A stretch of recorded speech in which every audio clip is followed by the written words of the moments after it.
Prime Minister Mario Draghi, a move that's paved the way for Ukraine to potentially join the European Union. On Friday, the European Commission officially recommended that Ukraine be granted candidate status to the 27-member bloc. Ira Spitzer has more from Brussels. Ursula von der Leyen, the president of the EU's executive branch, announced the recommendation that Ukraine be allowed to start the process of becoming part of the EU. Ukraine has clearly demonstrated the country's aspiration to live up to European values and standards. The Commission also recommended candidate status for Moldova, who, like Ukraine, applied to join the EU shortly after Russia invaded Ukraine in February. It didn't recommend candidate status, however, for now, to Georgia. Meanwhile, Russian President Vladimir Putin has criticized what he calls mad and thoughtless sanctions against his nation imposed following the invasion of Ukraine. He used his address at an economic conference in St. Petersburg to implore Russian businesses to keep working in the country. In other news, UK Home Secretary Priti Patel has approved the extradition of Julian Assange to the United States. The founder of WikiLeaks is wanted by US authorities on espionage charges and has been fighting extradition for years. He has 14 days to appeal the decision. His wife Stella vows to spend every waking hour fighting to free her husband. From bureaus worldwide, this is FSN. Now, following a week in which the US Federal Reserve announced the biggest interest rate hike for nearly 30 years, new figures due out in the week to come are expected to show the US housing market is slowing down due to those rising rates. From New York, here's Sarah Walton. US markets are closed for a public holiday on Monday, but it won't be a restful week after that. New existing home sales are due out on Tuesday. Figures have fallen for the last 3 months, analysts say, because of the rising cost of borrowing. After the Federal Reserve announced a bigger-than-expected interest rate rise of 0.75% last week, mortgage rates in the US hit their highest level for 14 years. Some economists and investors have warned the US is heading for a recession, and flash figures for the Purchasing Managers' Index released Thursday are expected to show generally weakening economic conditions. A poll by AP and the NORC Centre for Public Research found just 1 in 5 adults in the US think the economy is doing well. But last week, both the Fed and President Joe Biden said a recession is not inevitable, with the unemployment rate continuing to remain low. Nepal's preparing to move its Everest base camp because global warming and human activity are making it unsafe. The camp, used by 1,500 people in the spring climbing season, is situated on a rapidly thinning glacier. A new site will be found at a lower altitude. And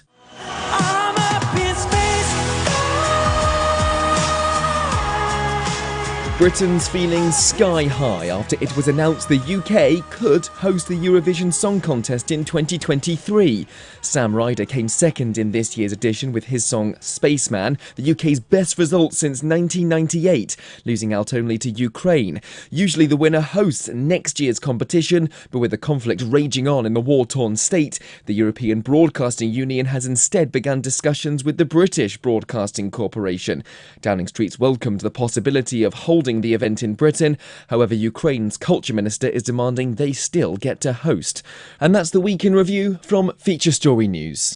A new Gallup poll found that the GOP has an overwhelming advantage among young people who look like old men. The poll shows Republicans hold a solid lead among the coveted elderly youth demographic, including 18 to 24-year-olds who wear suspenders and bow ties to class every day. I'm joined by Republican strategist Rob Powell. These are pretty encouraging numbers for the GOP, aren't they? Yeah, of course, it's very encouraging. Millennials who look like they're permanently dressed for boat trips are a rapidly growing segment of the population. And according to the survey, the prematurely aged are also very politically active. Absolutely. Only about 20% of young people vote overall, but there's almost 100% turnout among youth that dress like a dad from a 1950s sitcom. Now, what about the criticism that the GOP only appeals to white men? Not true. We also have a lot of support among sorority girls that wear pantsuits and pearls, paunchy Chinese college students, and we're making inroads among African American ham radio enthusiasts. This is the Onion News Network.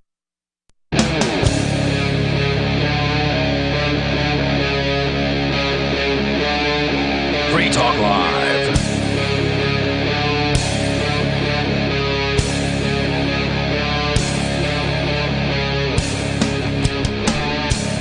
And we're back. It is the Sunday night edition of Free Talk Live. We are a live call-in radio talk program where you can take control of the airwaves and talk about whatever is on your minds. The telephone number you need to participate in this program is 603-283-6160. Again, 603-283-6160. In the studio tonight, it's myself, the Lord Reverend Dr. Captain Kickass. Joining me, Greg from New York. And Mark. And welcome, Greg from New York. You are our special in-studio guest. We rarely have in-studio guests on the program, probably more rarely than we have guests call in. He's a guest host. I think that's pretty common, though. Yes. Yeah, I've hosted before.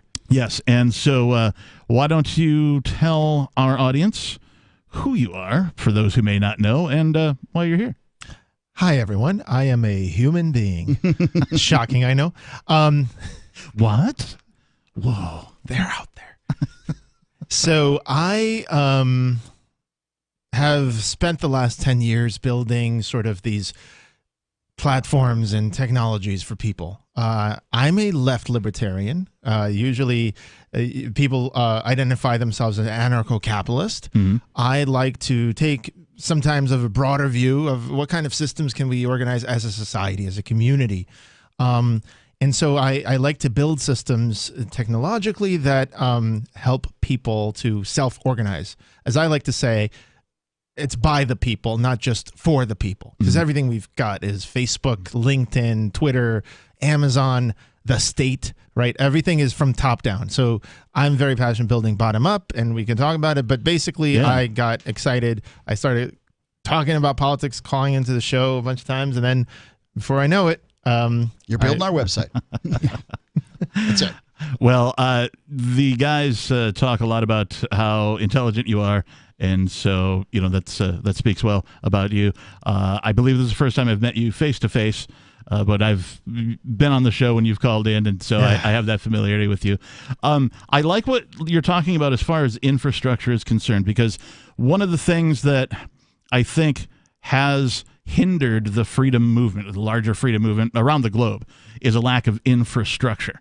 All right? One of the things that enthuses me about cryptocurrencies, for example, is for the first time, there is a living, breathing example of anarchy in action in the form of infrastructure. It's decentralized. It's not owned by any one person. It is literally money for the people and of the people.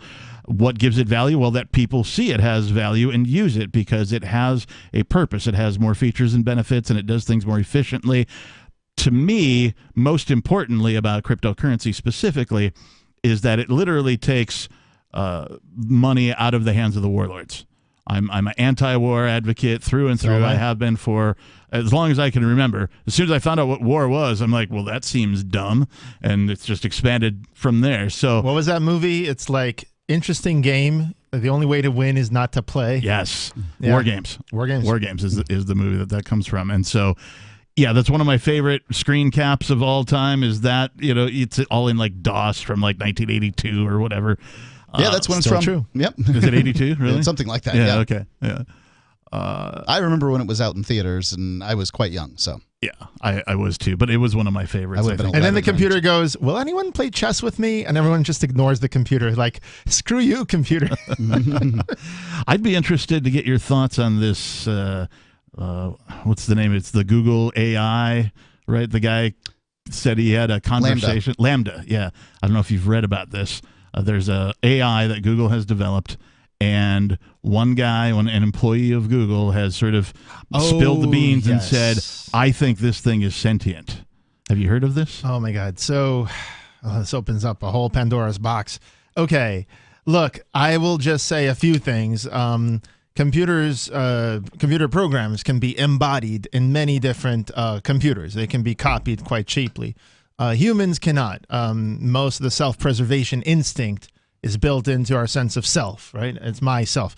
If the computer program is running on so many different computers, does it, it doesn't have necessarily that idea that it has a sense of self, perhaps, any more than Commander Riker on the Enterprise in that episode where he gets cloned. Imagine he gets cloned like a million times. Right. So, like, I don't know if our ethics would even. Here's the problem I have is that you don't need to go to from 0 to 100 AGI. You don't need to go to. Elon Musk talks about AGI all the time. He talks about how dangerous it could be, and that's all true. The thing is, you don't have to get to the 100% general intelligence, artificial general intelligence, to be dangerous. We could have deep fakes right now. Yes. That fool people into thinking this politician said that. Yeah, there are some seriously the deep fakes that I've seen. I'm like, that's a fake. They're getting I'm completely so fooled. good that there's nothing you can do. There's a Seinfeld skit that they say is done by GPT-3, which is like the earlier generation. There's now GPT-4, and that one's like it made a pretty nice Seinfeld-like joke about cats, and it wasn't written anywhere. It was they went back and they tried to find it, and it's like the closest like George Carlin talking about cats. So that one is getting freaky. Yeah. Are you a fan of the television program known as Black Mirror? Yeah. I've seen the first, like every other season thing. I see the first 2 seasons and then I just like move on. Yeah, it's the final season, the 4th, or was it the 5th season? Whatever. The last season was kind of It was a less than stellar effort from Brooker, but the first 2 seasons blow me away still, even when I watch them today. And there's some very accurate things that they have in there. One of them, of course, is the lady who's, I don't know, husband, boyfriend, whatever. They're at home and he goes for a drive and he gets into an accident and dies. And then this AI sort of scours the internet, collects bits and pieces of data, recreates a personality profile for him, and begins communicating with her while she's sort of in mourning and she's still attached to that. And then, of course, for a fee, she can have this, we'll call it scraped personality from the internet embodied into an actual human look-alike robot. And so now, to her, it seems as if she's got the boyfriend back, but he doesn't act completely why just one, boyfriend. right? And then if she dies, they could have millions of them interacting with millions of them, like in the movie Her, where she's like talking to, right? She's like, I've moved on to like millions of people. See, the thing is like, look, I think we're building ourselves into a zoo. I think we're going to be the animals in the zoo. Yeah. And it's not that bad being an animal in the zoo if you're taken care of well, but you won't have any power. You won't have any way to choose anything or change anything. There's even an old movie called Colossus, The Forbidden Project, which is really creepy, but it basically, the computer uses atomic bombs it takes control of all the atomic bombs in the world and blackmails humanity into achieving peace. Oh, that's glorious. Well, this is kind of like the blue pill from Matrix, right? Like everybody's scrambling all over themselves to take the blue pill. Give it to me. I want the blue pill. I want my Starbucks every day. I would, but I'm just afraid that we'll make the computers wrong. They won't know what gives us pleasure and they won't know what causes us pain. Right. And so we'll be in this either anodyne thing where we won't be able to do anything, which is like the better scenario. The worst scenario is where the computer is causing people a lot of suffering, but it's literally, and maybe even keeping them alive. And because it has no concept, it's just maximizing some function or something like this. So the programs are so different. And they don't have a sense of self because they could just be replicated. Yeah. That I don't think they'll have.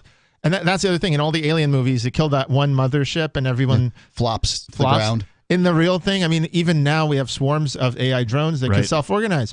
You can't take those down. I'm talking about right now. Like, so in a year or 2 from now, you have Slaughterbots, the video. Have you seen that? Slaughterbots, you just press a button. Okay, take out this guy.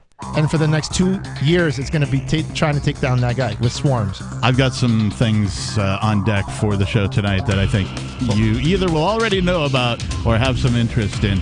603-283-6160 is the telephone number if you want to call and participate in tonight's program.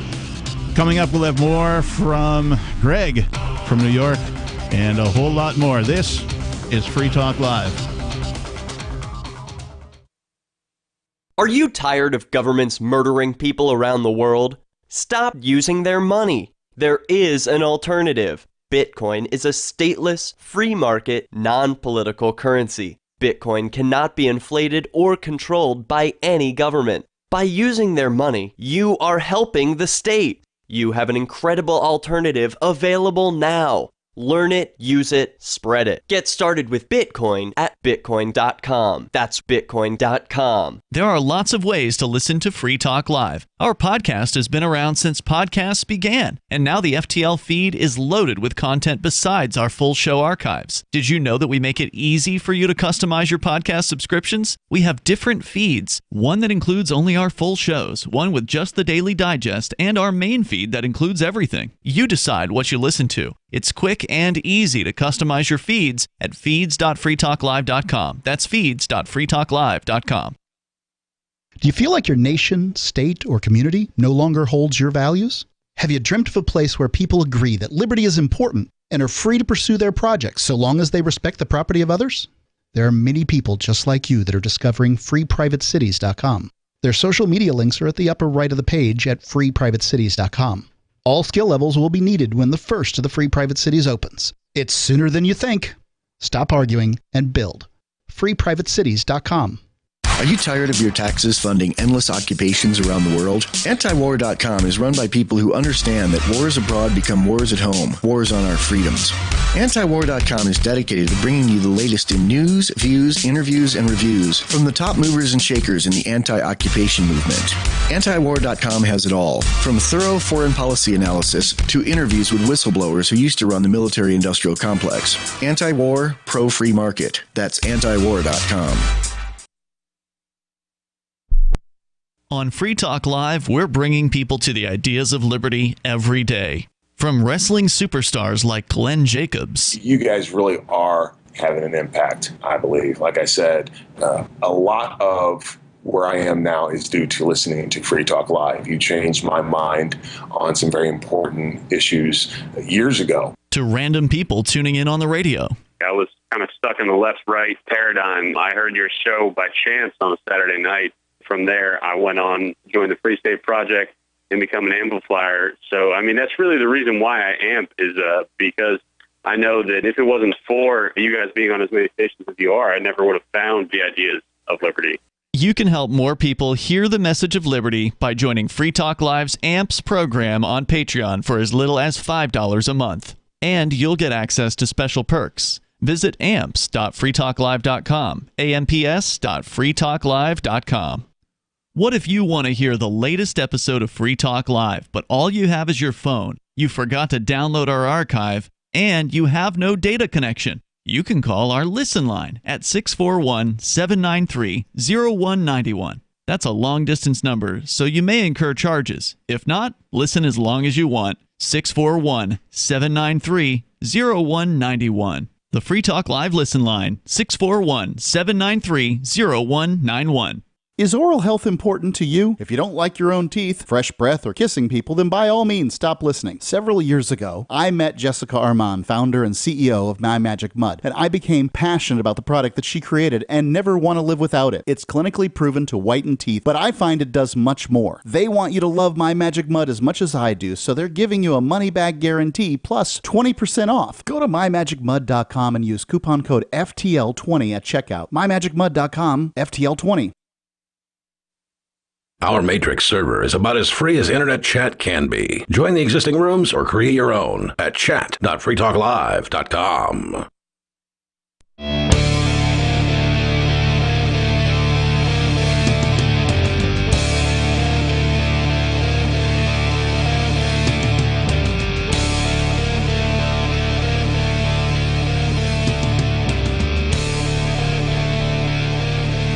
And we're back. Yes, it is the Sunday night edition of Free Talk Live. The telephone number that you need to grab a crayon and write on the refrigerator is 603-283-6160. Again, 603-283-6160. We'll get to your calls and thoughts in just a moment. In the studio tonight, it's myself, Reverend Captain Kickass, joining me. Greg from New York. And Mark. We've been just sort of chatting with Greg a little bit. We've been talking about technology in general and what that means to society and the human race and things of that nature. I have more that I want to discuss with you, but let's go to some of the calls and thoughts here. We have Jet calling from Indian Rocks. Jet, you're on Free Talk Live. Yeah, normally I would want to call in on Sunday and talk about churchy stuff, But since Mark is there, I wanted to kind of ask him a couple questions. I kind of support your concept, your idea. I call it like an enclave scenario where a bunch of people just kind of not take over an area, but let's say congregate an area. And I wonder, how might things be different if everyone, rather than moving to various places in New Hampshire, if they congregated around Concord or Keene or Manchester? Well, one of the concepts of the Free State Project is to sort of be able to call it hack New Hampshire's legislative system. So there are 400 legislators in the New Hampshire House. That is the third largest legislative body in the English-speaking world, behind the House of Representatives and the House of Commons. And the idea is that you have enough Free Staters in every one of those districts so that you presumably can have, them support liberty-loving candidates in that area and that kind of thing. So to some extent, that's the benefit of New Hampshire being a small state, is that, if they are successful in this, and let's hope that they are, because it's the only way they're going to be able to change the Constitution of the state of New Hampshire, and that's what needs to be done in order for this to be a long-term success. But I think that's the reason why they're not all in one area. That things like this have existed in the past, though.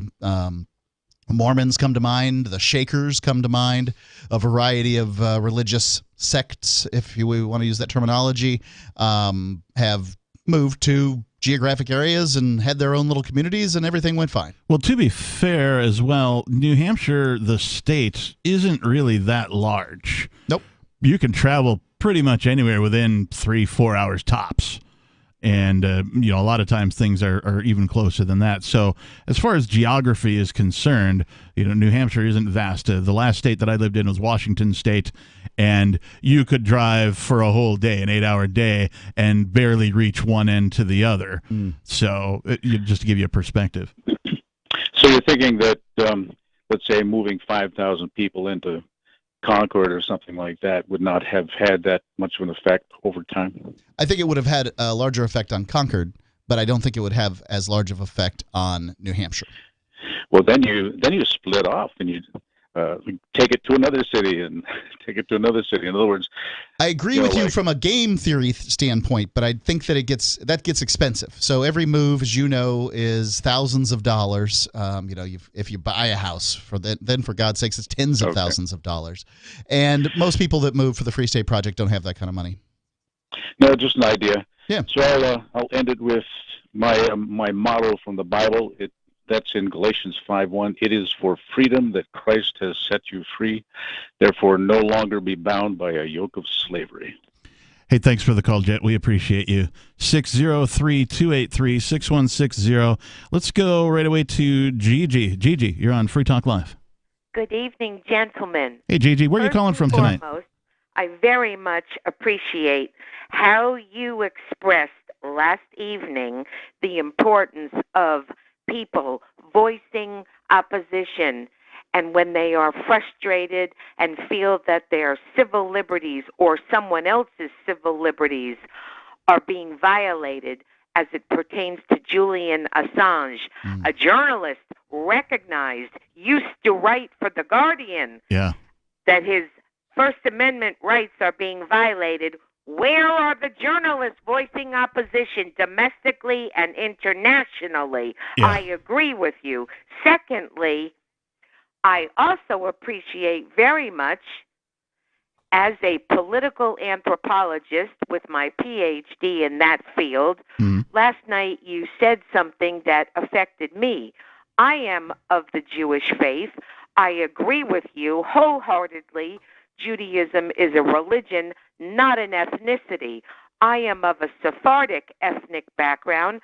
My husband is also Jewish, but of an Ashkenazi ethnic background. Okay. You're pretty sharp about that for a Gentile guy. Well, I wouldn't claim to be entirely Gentile.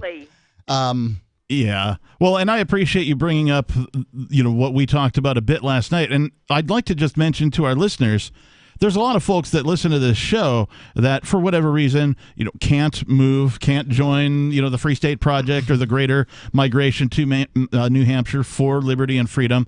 But what can you do where you are? Well, the first thing everybody can do, of course, is start standing up for everybody else. Absolutely. Start speaking out. There are lots of ways to express that. Agreed. Who was it that wrote, I think, when they round out the communists, I didn't speak for them because Reverend Martin Niemöller. Yeah. So the point that I made that Gigi's talking about here, Greg, is that that Jews don't know who Jews are. And if you have a group of people that don't know who they are, how can they truly be an ethnicity? Like there's no so my friend, actually the godfather of my child, used to take me to temple on Friday nights before we go out drinking. And he said, under no circumstances tell those old ladies what your last name is. Just don't tell them. Nope, we're going to have fun. Do not tell them. And so, they try to figure out, is your last name Leibowitz? Is it Rosenblum? Whatever it is, right? And they go through this whole shtick. And no, I wasn't telling. And, if the little old lady's at temple, I'm at temple, and I'm as goy as they come. Nope, they couldn't tell. So my contention is that Judaism's a religion because how can it be otherwise? I mean, Jews may feel like they're an ethnicity, some may, but I don't see the evidence for it. I mean, I'm Jewish. I guess I have some opinion on that. Go ahead. Okay. Well, this is what I think, and based on so genetically, right? Jews didn't really intermarry with many non-Jews throughout history. There's only about 16 million Jews now, I think, or 20 million. And of course, there was the Holocaust, right? So if you go before the Holocaust, when there's a religion, you can convert into it, and you can convert into Judaism, and that's true. Right. But it's so rare compared to like conversion to Christianity, let's say. Right. And Jews didn't really conquer other peoples to like give them the religion. Hey, Gigi, so there's thanks not for a the billion. call. Yeah, I want to talk about this here more in just a moment. Yeah, we actually have a guy who co-hosts, not regularly, who did marry into and converted to Judaism. Oh, cool. So, we have that experience here. 603-283-6160. It's the Sunday night edition of Free Talk Live. More is coming up. Free Talk Live's video archives have been on LBRY for years. LBRY is an uncensorable, decentralized, blockchain-based media sharing protocol, and we're big fans of it here on Free Talk Live. In 2020, LBRY launched Odysee, a video sharing website to compete with YouTube, and it's really taking off, now with over 1 million channels, many of whom are disaffected YouTube creators. During YouTube's crackdown for not towing the government line on COVID, the Free Talk Live YouTube channel started receiving strikes and could be completely taken down at any moment. Thankfully, Odysee started offering live streaming, so we're now streaming live every night and posting our video archives permanently to Odysee. You can watch live or anytime on our Odysee channel by visiting video.freetalklive.com. If you want to go all in, download the desktop app at lbry.com, and then every video archive you watch, you'll help seed and keep it online forever. At minimum, we ask you visit video.freetalklive.com and follow us on Odysee today. video.freetalklive.com. From Feature Story News in Washington, D.C., I'm Benji Haya with your Week in Review. A week in which Americans were told their democracy came dangerously close to catastrophe during the attack on the U.S. Capitol on January 6th last year, according to the Congressional Committee investigating the assault. In the second and third of a series of hearings, lawmakers also highlighted what they said was Donald Trump's relentless effort to pressure then Vice President Mike Pence to refuse to count the Electoral College votes and instead declare Mr. Trump the winner of the 2020 election, as his supporters stormed the halls of Congress. In his testimony, Mike Pence's former advisor, Judge Michael Luttig, said doing so would have caused a constitutional crisis. Had Vice President Pence obeyed the orders from his president, that would have been tantamount to a revolution. Donald Trump insists the investigation is a pitiful last-ditch effort to deceive the American public. More hearings are expected later this month. Meanwhile, current US President Joe Biden has pledged another $1 billion in military aid to Ukraine, and the UK is promising to train thousands of Ukrainian troops following Prime Minister Boris Johnson's second surprise visit to Kiev for a meeting with President Volodymyr Zelensky, having in April become the first leader of a G7 country to travel to the Ukrainian capital since Russia's invasion. It follows a trip earlier in the week by French President Emmanuel Macron, German Chancellor Olaf Scholz and Italian Prime Minister Mario Draghi, a move that's paved the way for Ukraine to potentially join the European Union. On Friday, the European Commission officially recommended that Ukraine be granted candidate status to the 27-member bloc. Ira Spitzer has more from Brussels. Ursula von der Leyen, the president of the EU's executive branch, announced the recommendation that Ukraine be allowed to start the process of becoming part of the EU. Ukraine has clearly demonstrated the country's aspiration to live up to European values and standards. The Commission also recommended candidate status for Moldova, who, like Ukraine, applied to join the EU shortly after Russia invaded Ukraine in February. It didn't recommend candidate status, however, for now, to Georgia. Meanwhile, Russian President Vladimir Putin has criticized what he calls mad and thoughtless sanctions against his nation imposed following the invasion of Ukraine. He used his address at an economic conference in St. Petersburg to implore Russian businesses to keep working in the country. In other news, UK Home Secretary Priti Patel has approved the extradition of Julian Assange to the United States. The founder of WikiLeaks is wanted by US authorities on espionage charges and has been fighting extradition for years. He has 14 days to appeal the decision. His wife Stella vows to spend every waking hour fighting to free her husband. From bureaus worldwide, this is FSN. You can stick it to the man and big tech. Join our FTL social mastodon at social.freetalklive.com.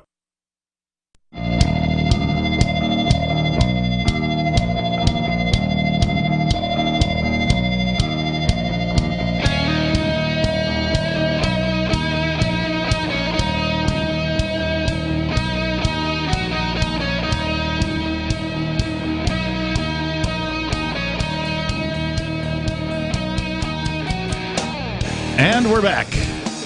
Yes, it is Free Talk Live.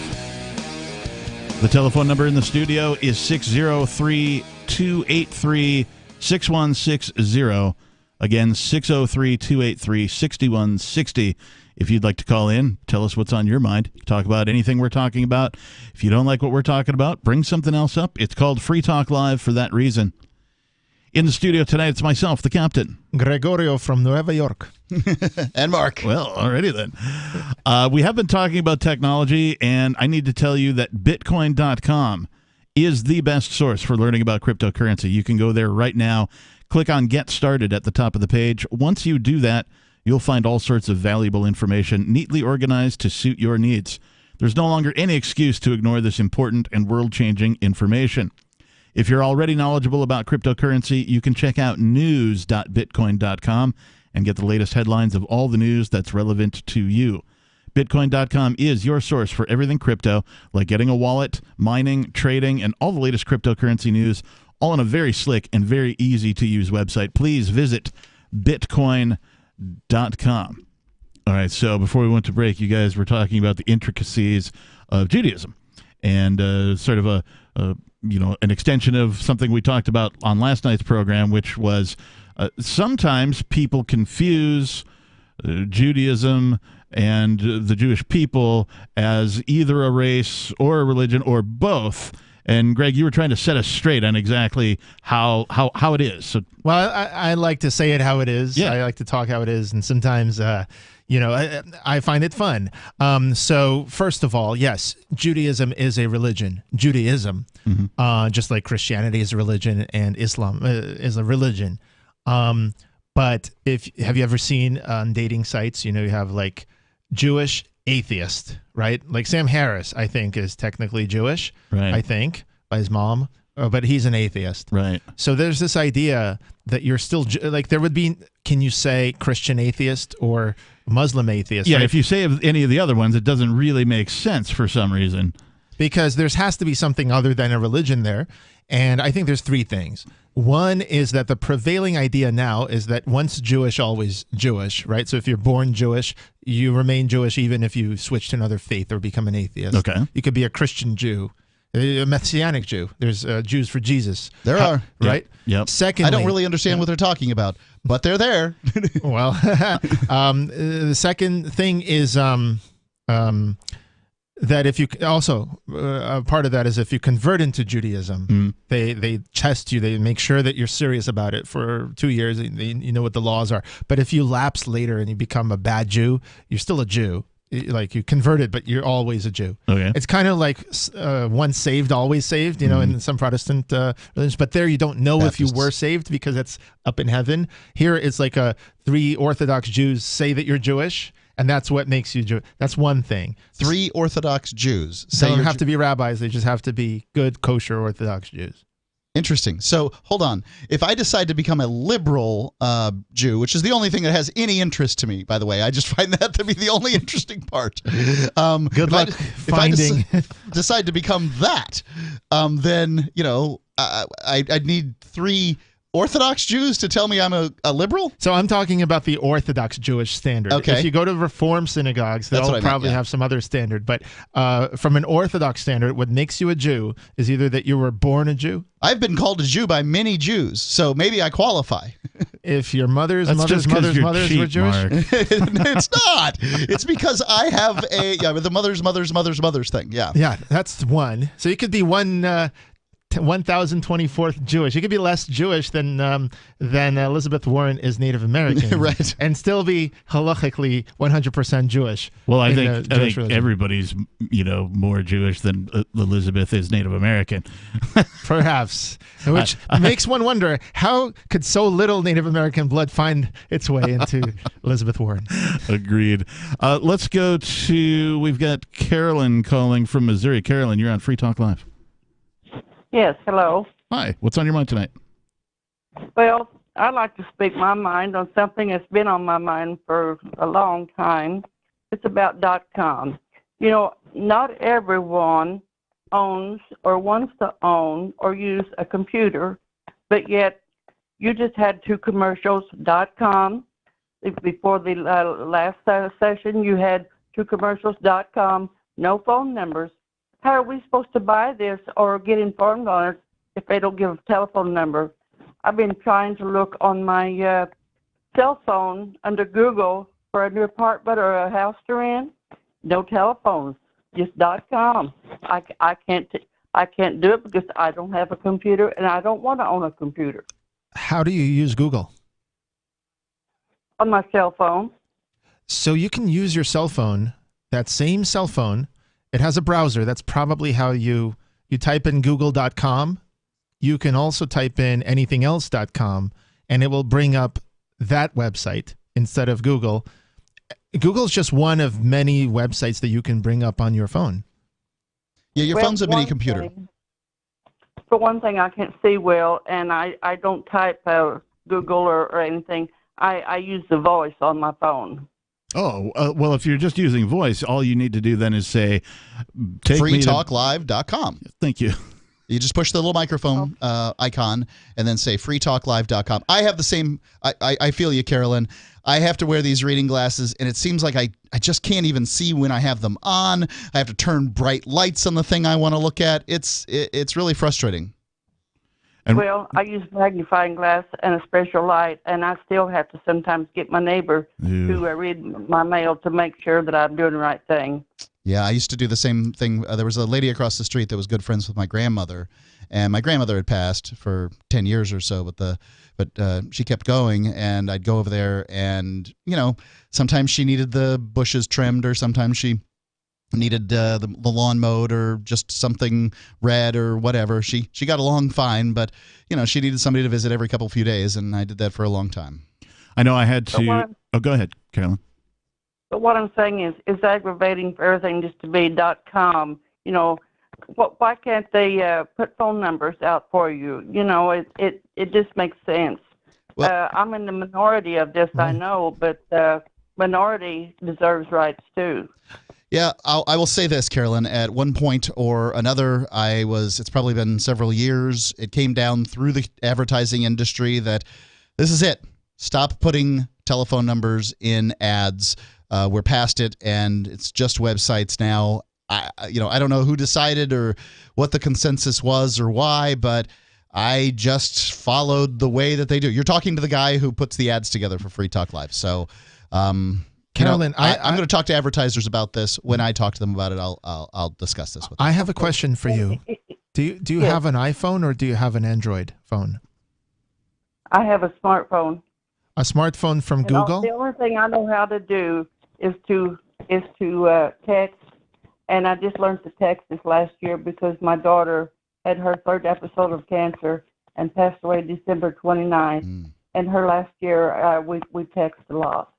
And to call someone, but that's basically all I use my phone for. It helps. Every now and then I'll use Google, but usually it doesn't do me any good. I just wanted to tell you, these phones, they have a voice interface. If you can ask someone in your family or your friends to help you set it up, it can read what's in front of on the screen to you. I have on my phone right now, I can swipe down with two fingers and read anything on the page. That's number one. Number two is you could say, "Hey Siri, google.com." Or if you have an Android phone, you would say, oh. He said, Siri. "Hey Siri," yeah, Siri's talking. and she and piped Siri's up. right away responding. Yeah. For Google, you say, "Okay Google." Okay Google. Carolyn, we appreciate the call. Thank you very much. Yes, indeed, there are ways to help folks who, I know me, myself, I'm wearing glasses now, and as I get older, I'm going to need to buy like the big remote control with the giant buttons so I can be able to see it when I'm turning my TV on and off. Yeah. So that's coming up. More Free Talk Live is on the way, 603-283-6160. The Free State Project has reached its goal of 20,000 liberty lovers who've pledged to move to New Hampshire and get active to achieve liberty in our lifetime. Perhaps you're trying to figure out what part of New Hampshire should be your destination.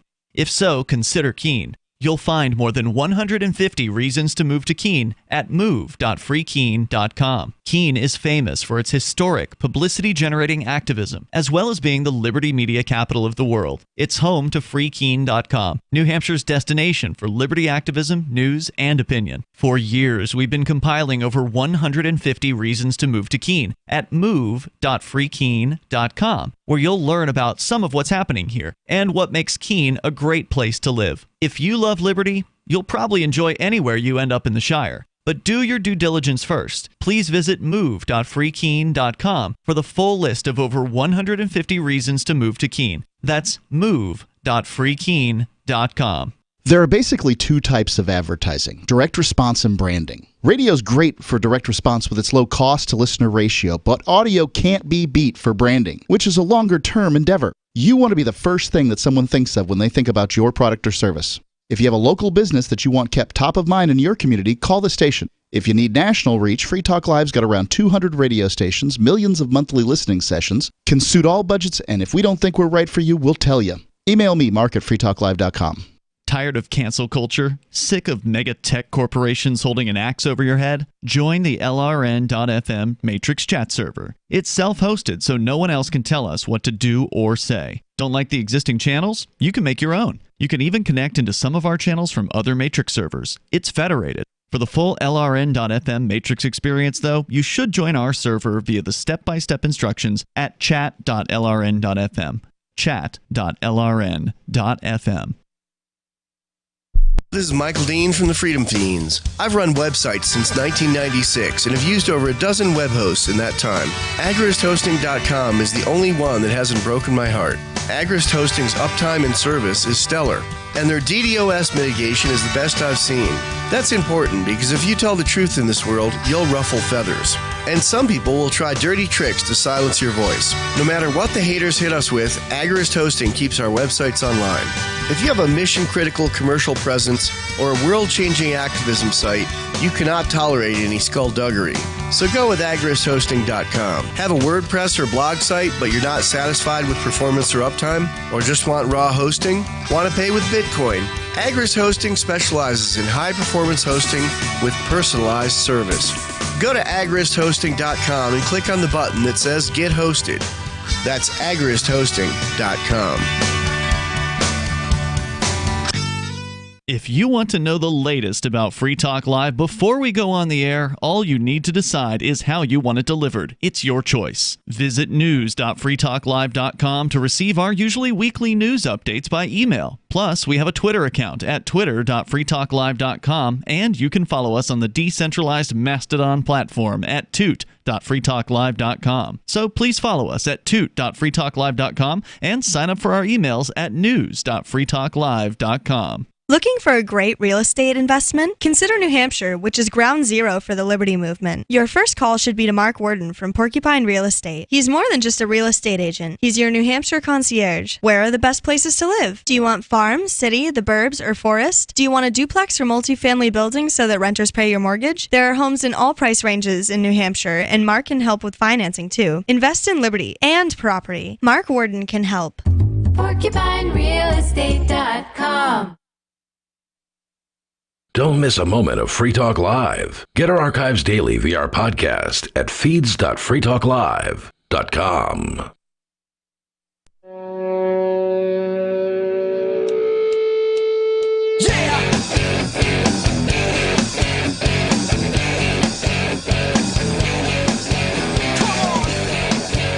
And we're back. It is the Sunday night edition of your favorite freedom-oriented radio program, Free Talk Live. What are we? Well, we're a live call-in radio program where you can call in and talk about whatever's on your mind. The telephone number is 603-283-6160. Again, 603-283-6160. In the studio, it's myself, the captain. The G from NYC. Nice. And Mark. You're not the M from NH, or wait? I'm not even, wouldn't claim NH at this point. Right. Where are you from these days, Mark? I guess Utila. Planet Earth? Yeah, well, that's good. All right, very well. Narrows it down. We've been talking about, well, all sorts of things, technology, religion.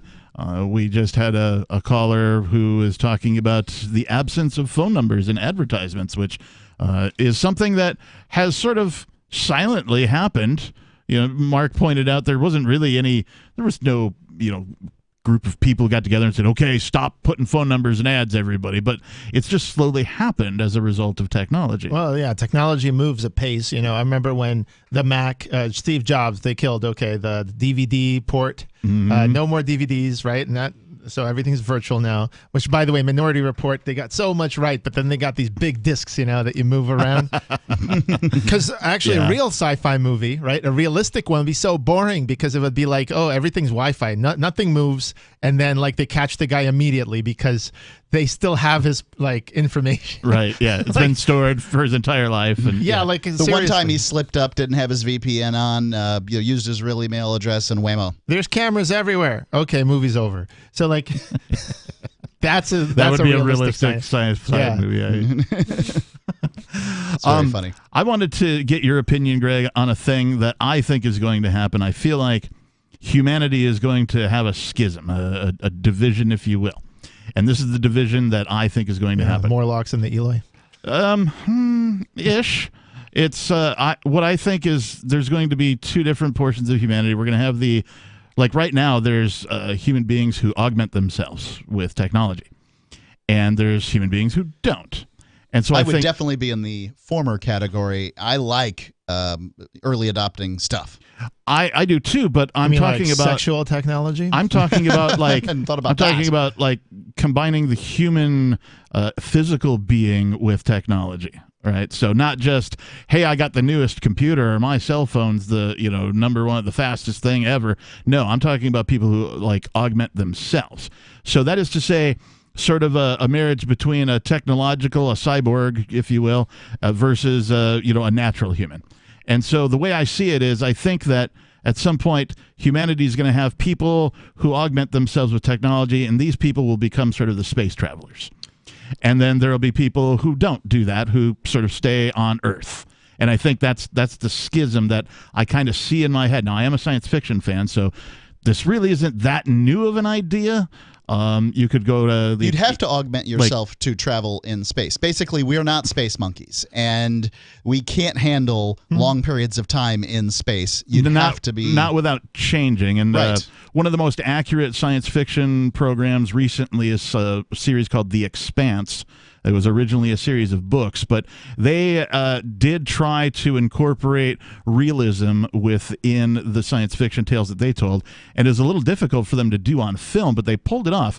There are things like artificial gravity that is generated when you spin in a circle in outer space, and that creates some things that you don't normally see on science fiction TV. 2001: A Space Odyssey. Yep. Yes. So, for example, if you're on artificial gravity generated by a spinning motion, when you pour a beverage into a glass, it doesn't pour like it does here on Earth. It doesn't go straight out of the bottle down into your cup. It'll pour sideways. And so they incorporated that into this television series, The Expanse. And so they would show a guy who's like on a rock that's spinning. It's a base in an asteroid belt. And so he cracks open a beer after a hard day of work, goes to pour it, but he holds the glass, way off to his left. That's fascinating. Is that true? Is that yes? accurate? Yeah. Is that like the Coriolis accurate. effect or something? I believe that's the name of it. Yeah. And so they incorporated these things. The other thing they incorporated was something called belters. These are humans who went out into space to mine this asteroid belt for all of the expensive minerals and all that kind of stuff. And so generations had gone by where, folks had procreated who moved out there and had kids, and their kids grew up on the belt. They'd never been to Earth. And as a result, they began to morph, mutate, if you will, from an earthbound human being who grows up in Earth gravity and Earth atmosphere to somebody who grows up in a fake atmosphere or an artificially generated human atmosphere. Their limbs elongate, their faces elongate, things of that nature. And so they weren't able to illustrate it as dramatically as, say, the books do, but they did illustrate it in the series. And that is something that they predict will happen based on the amount of research that has happened by sending monkeys, for example, up into space, or what happens to the astronauts for an extended period of time when they're on like the space station and they come back. There is a readjustment period because the body gets used to and adapts to that type of an environment. Yeah, The Expanse was one of those TV shows that I watched the first 2 seasons of, so yeah, that's when they show a lot of the stuff. And it's a really cool show. I love the realism of it. First of all, we as people that evolved on Earth, we're here on Earth now. This is the environment that we're shielded from cosmic rays, for example. If we go out too long in a spaceship, those cosmic rays will get you. They're figuring out right now some sort of nanomaterials that will stand up to these rays. But I mean, we're talking about neutrino particles. You're talking about highly charged gamma rays, maybe. And here on Earth, they hit you very rarely. But if you go up out in space, so we would have to mutate quite a bit. And maybe evolution works that way. I mean, go to Chernobyl, try to survive, a few generations there, see what happens. Well, it seems like the people are making it. Animals are making it in Chernobyl right now. So we don't really know what would happen if people had stayed. If animals can do it, I'm pretty sure humans could. Yeah, sure. That particular type of animal can do it too. Well, and there's already existing technology. I think they're called the BCI, the brain computer interface. There's different versions of this. The most common one is one you'll see at like doctors' offices. They put this net looking thing on your head, and it'll evaluate like facial expressions and try to learn like what you mean by a facial expression and interpret that so that it can, like people who have no hands and they can read your brainwaves. They can read your brainwaves, and you can actually control a computer just by wearing this BCI interface. You don't have to grab a mouse or anything. You can just think about where you want the mouse to go, and this thing on your head knows like, to the right, to the left, up, down, click, double click. It knows these things based on the muscles in your face and your head and what they do, and it reads that, and then it directs it to do the appropriate things. Elon Musk talks about the brain-computer interface as being the bottleneck. Not the brain. The interface is too slow, he says. Look, agreed. But here's the thing. You know science fiction. Have you seen The Borg? Yes. Right? Yes. Okay. This is the thing. Resistance is futile. Well, in a way, it's already happening. I mean, a lot of Futile. people. Okay, so the skills were, work on the farm. That got automated, right? And the Great Depression was partly caused by so much automation that there was so much food rotting in the fields. And, there's books about how they migrated to the cities. Right. And it took a long time. They built the factories, but now it's automated too. So then you do the next thing and the next thing. Well, human labor is the demand for it's going down because obviously every year there's more automation, right? Why would you hire humans when your R&D department can, make it cheaper? So the thing is, like, if you are hooked up to a hive mind or whatever, and every answer comes right away, well, what are you? Like, what do you add to it exactly? You could just have the hive mind. You are just an appendage. That's like, what is the value of your life anyway? These are existential philosophical questions, but you don't solve them by hooking up to the hive mind, because then you become the Borg. I don't know. I just don't see what we are used to and what we value today comes from thousands of years of human history. We have no idea what happens if, like, you got cloned or your brain get, like, if you start We getting know what happens into, when you get cloned. well, there's clones like we have today. But Biological clones, we call them twins or triplets. They exist. I mean, they're people with the same genetic makeup as each other, and best I can tell, they're just another set. So, I mean, what the idea is somehow you can clone yourself and then move your consciousness in. I've seen no evidence of that yet. I have seen I'm no curious evidence of it. of that either. I think the way your brain grows and the way it accumulates neurons and patterns can't just be replicated. But theoretically, if someone could just do a replicator or a transporter, like the Commander Riker with the two Commander Rikers. Right, yeah. Which one are you? Or, Are you the real one? Yeah. Or are you the clone? It's a great question. 603-283-6160. Have you been cloned? Have you been able to... There's all kinds of people out there that have been cloned. Have you been able to transfer your consciousness from your body to another? Let us know. This is Free Talk Live. More coming up.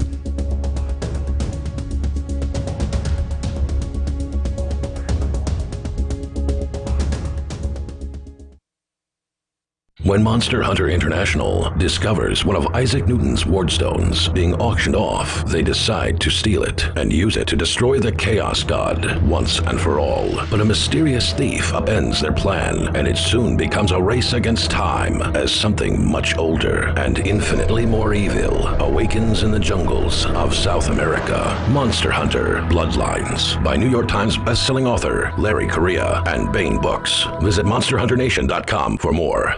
So you've signed the Shire Society Declaration and are planning your move to New Hampshire to be around more liberty-oriented people. Next, sign up for the Shire Society Forum at forum.shiresociety.com. There are a bunch of people there who are already in the Shire, and they want to meet you. If you're already in the Shire physically, you should also come by the forums. Remember, not everyone uses Facebook. New people are signing up for the Shire Society Forum every month, so drop in and say hello at forum.shiresociety.com. The new 4th edition of Healing Our World, The Compassion of Libertarianism, will take your understanding of liberty to a deeper level and has over 1,300 updated references, new cartoons, and a foreword by Dr. Ron Paul. With discounts for multiple book purchases, the 4th edition of Healing Our World is a great gift for the liberals, pragmatists, environmentalists, and Christians in your life who think libertarianism is cold-hearted. Get yours today at healing.freetalklive.com and use promo code FTL for a $5 discount. There are lots of ways to listen to Free Talk Live. Our podcast has been around since podcasts began, and now the FTL feed is loaded with content besides our full show archives. Did you know that we make it easy for you to customize your podcast subscriptions? We have different feeds, one that includes only our full shows, one with just the Daily Digest, and our main feed that includes everything. You decide what you listen to. It's quick and easy to customize your feeds at feeds.freetalklive.com. That's feeds.freetalklive.com. You're listening to the live edition of Free Talk Live. Hour number 2 is next after the news here on the Liberty Radio Network at LRN.FM. From Feature Story News in Washington, I'm Jagruti Dave. French President Emmanuel Macron is projected to lose his huge majority in Parliament after substantial gains by both the left and the far right. Just under 2 months ago, the leader of Ensemble was re-elected as France's leader, and his centrist coalition still has the largest number of seats. But without the clear majority that he's enjoyed for the last 5 years, Mr Macron is set to face an uphill battle to get agreement from lawmakers on some ambitious policies, including raising the age of retirement. I spoke to our Paris correspondent Ross Cullen, who broke down the projected results and went through their implications. 289 MPs is what you need to have a majority in Parliament. That's what President Macron and his party had during his first term. We do believe, though, now counting underway, but he will be getting around 220 seats, falling well short of a majority. Real success on the left. This super coalition of 4 different left-wing parties all come together. They're going to be the biggest opposition group, and also success for Marine Le Pen, the far-right National Rally Party. They also seem to have massively increased the number of seats they have. A warning from the head of NATO to prepare for the long haul in Ukraine. The alliance's Secretary-General Jens Stoltenberg told the German newspaper Bild am Sonntag that the war could last for years to come. He said Western nations should prepare to continue supporting the Kyiv government to counter Russia's invasion.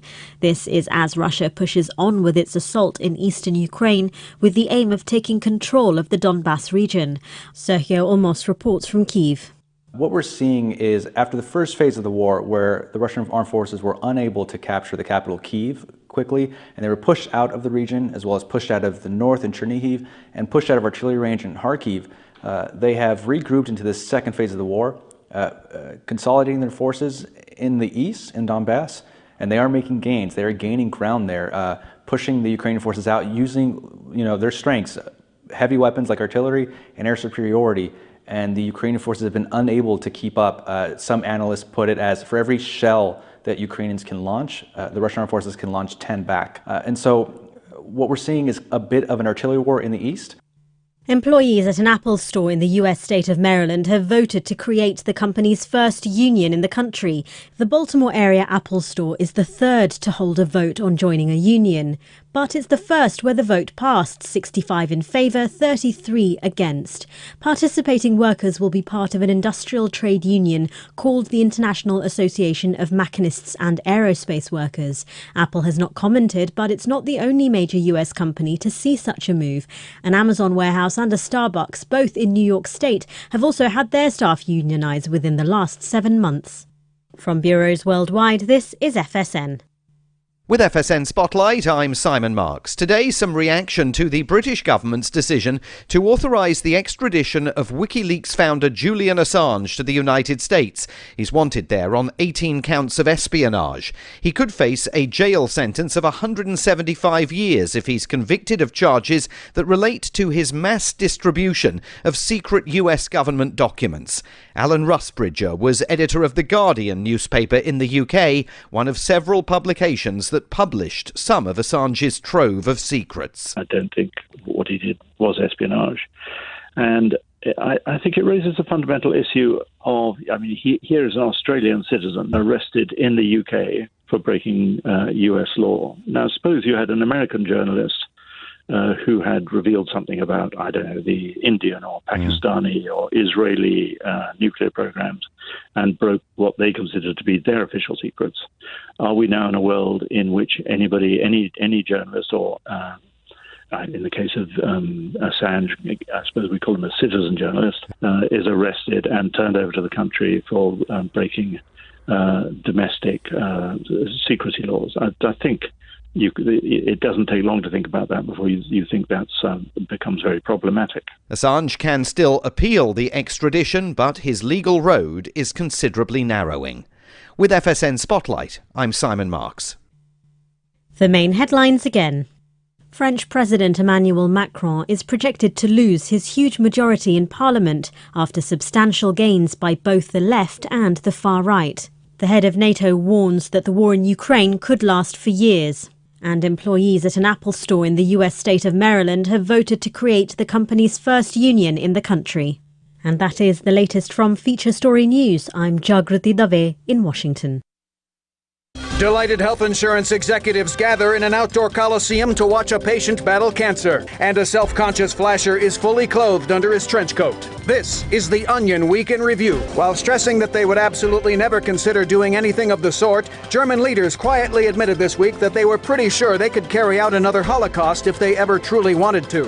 Quickly noting that the Holocaust was an atrocity that should never be repeated, no matter how easy it would be to do so, almost all members of the German parliament discreetly conceded that with their country's dominance of Eurozone GDP, pulling off the unthinkable genocide would not be the least bit difficult.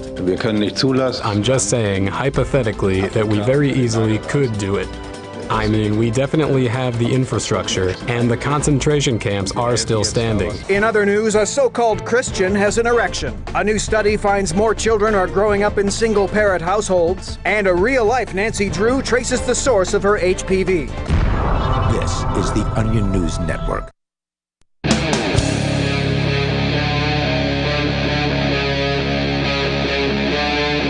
Free Talk Live.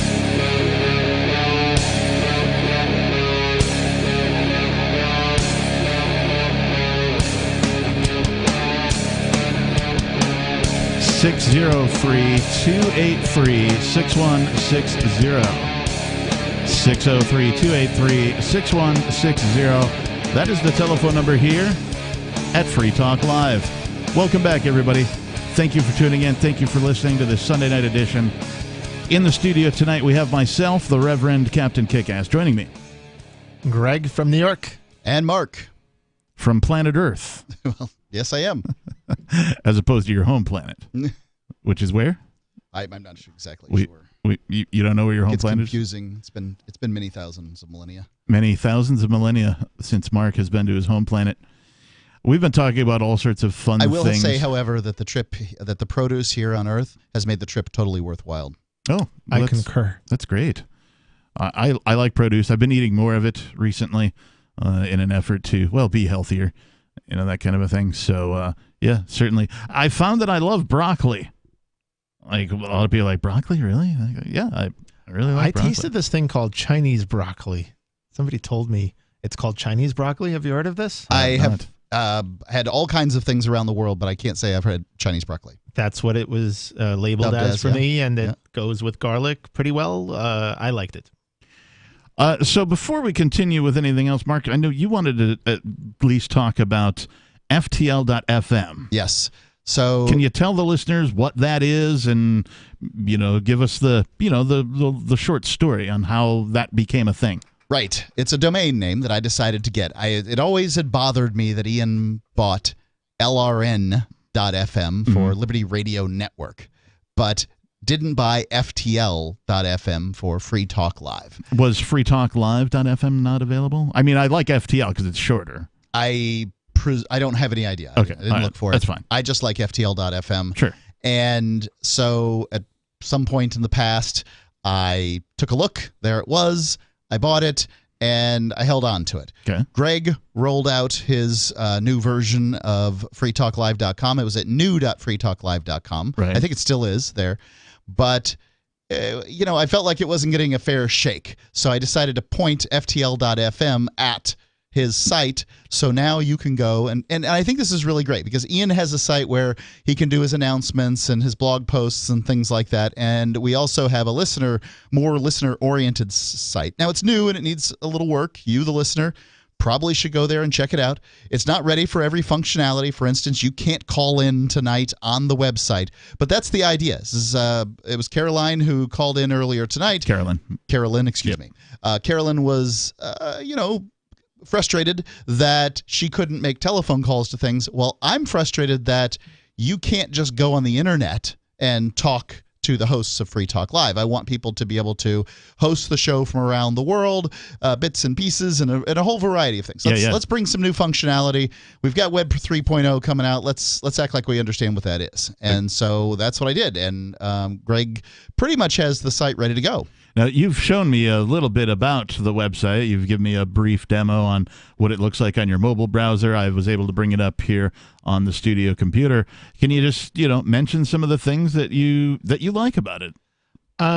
Yeah, I think that a show about freedom is, first of all, it's also about decentralization. Everyone should get what they want out of it. Another thing is, as you know, the studio has been raided in the past, and the government doesn't always like what people have to say. And I think that being on the internet, being on the web, helps you to be more resilient. It's decentralized. And, here's the other thing, right, is that phone numbers, like we were talking about, everything's moving online. Yes. Right. And so today we have things like WebRTC. Yep. And that's basically peer-to-peer. I'd like to see a platform where you can't get deplatformed so easily. You can't get kicked off of YouTube. You can't get kicked off of Discord or whatever. Right. And what does that look like? It looks like open source software like WordPress and matrix.org.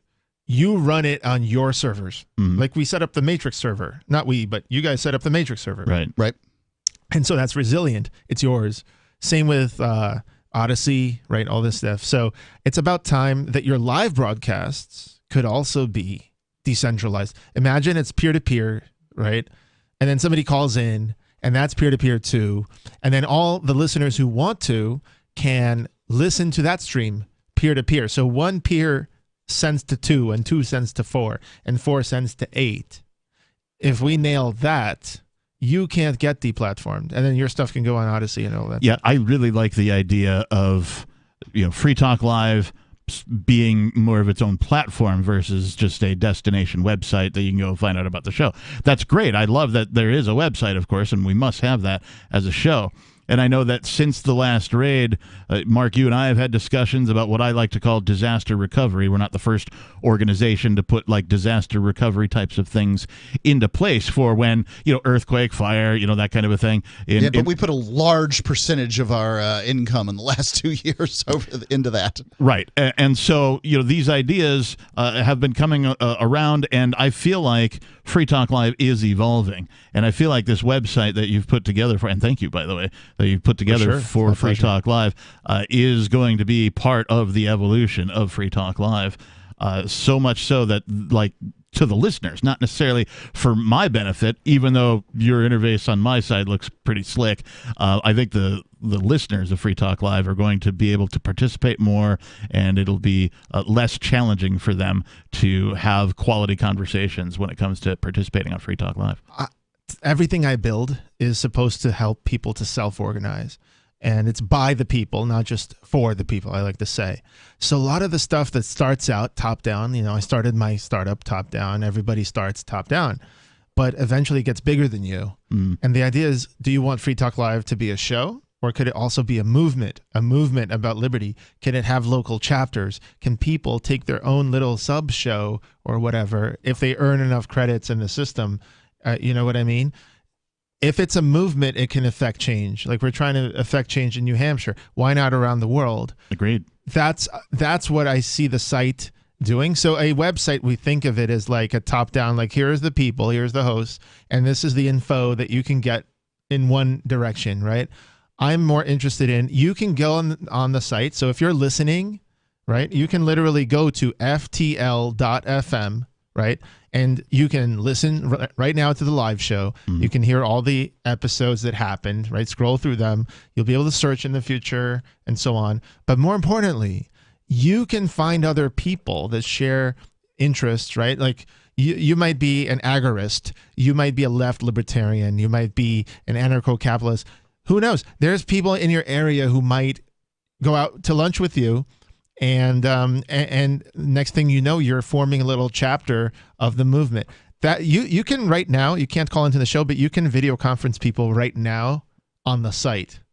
You can chat with people about this episode as we're doing it on the site. That's awesome. Right, and it's kind of like the YouTube comments, except YouTube can't take us down because it's Free Talk Live. Right. It's at ftl.fm. It's ours, and that's pretty darn important. Yeah, I really enjoy becoming more of a platform than, the destination website that we have. That's something that, and I like the integration of the existing technologies, web conferencing and video conferencing, that type of thing. Another thing worth pointing out is the Free Talk Live regularly gets pulled off of YouTube. They'll deplatform us, and then we've got to start another page and get started all over again. This can the website can point to wherever that video is kept, right?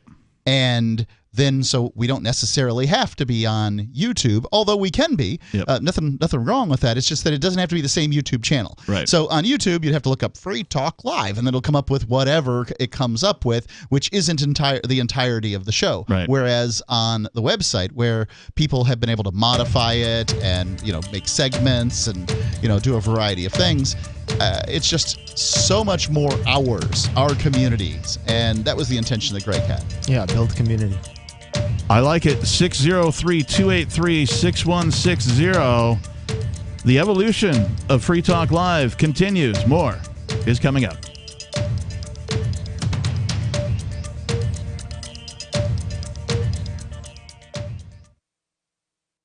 Are you tired of governments murdering people around the world? Stop using their money. There is an alternative. Bitcoin is a stateless free market non-political currency. Bitcoin cannot be inflated or controlled by any government. By using their money, you are helping the state. Stop doing it. You have an incredible alternative available now. Learn it, use it, spread it. Get started with Bitcoin at bitcoin.com. That's bitcoin.com. What if you want to hear the latest episode of Free Talk Live, but all you have is your phone, you forgot to download our archive, and you have no data connection? You can call our Listen line at 641-793-0191. That's a long-distance number, so you may incur charges. If not, listen as long as you want. 641-793-0191. The Free Talk Live Listen line, 641-793-0191. Do you feel like your nation, state, or community no longer holds your values? Have you dreamt of a place where people agree that liberty is important and are free to pursue their projects so long as they respect the property of others? There are many people just like you that are discovering freeprivatecities.com. Their social media links are at the upper right of the page at freeprivatecities.com. All skill levels will be needed when the first of the Free Private Cities opens. It's sooner than you think. Stop arguing and build. freeprivatecities.com. My name is Jacob Hornberger. I'm president of the Future of Freedom Foundation, which Congressman Ron Paul awarded for having an outstanding freedom website. Write us at fff@fff.org, and we'll send you a free 3-month subscription to our monthly journal of libertarian essays and our booklet, Economic Liberty in the Constitution, which George Mason University economics professor Walter Williams praised in a recent column. That's fff@fff.org. We have some good news. The indictments against Ross Ulbricht in the District of Maryland were dismissed with prejudice, meaning they can never be refiled. This is especially good because those indictments contain the only charge ever made that Ross engaged in murder for hire. This was a serious allegation that Ross Ulbricht denies. It was never prosecuted or ruled on by a jury, but was trumpeted by the federal government and the media as if it were proven fact. The Maryland court held these indictments for almost 5 years, poisoning Ross's case and leaving him under a cloud of unproven allegations. As explained in Ross's appeal to the Supreme Court, the fact that the judge used these allegations to give Ross a draconian sentence of double life without parole violated his Sixth Amendment right to a jury trial. Judges are required to issue sentences based on convictions decided by a jury, not unproven allegations never even charged at trial. Although this is a positive development, the dropped indictment will not set Ross free. Now, a presidential pardon is Ross's only hope of freedom. Sign the petition at freeross.org. freeross.org. Tired of cancel culture? Sick of mega tech corporations holding an axe over your head? Join the LRN.FM Matrix chat server. It's self-hosted, so no one else can tell us what to do or say. Don't like the existing channels? You can make your own. You can even connect into some of our channels from other Matrix servers. It's federated. For the full LRN.FM Matrix experience, though, you should join our server via the step-by-step instructions at chat.lrn.fm. chat.lrn.fm. I'm a little obsessed with My Magic Mud. Several years ago, I met Jessica Armand, the founder and CEO of My Magic Mud, and I didn't even know my teeth were coffee stained. A week's worth of use convinced me, and now I use it every 3 or 4 days. It's clinically proven to whiten teeth, and I think it cleans better too. My Magic Mud's available at most local health food stores, Sprouts, Natural Grocers, CVS, Walmart's Natural Beauty Aisle, but I can get it for you for 20% off with coupon code FTL20 at mymagicmud.com. FTL20 mymagicmud.com. We're still not sure why you'd want to watch, but our video feed is streaming nightly for free at cam.freetalklive.com.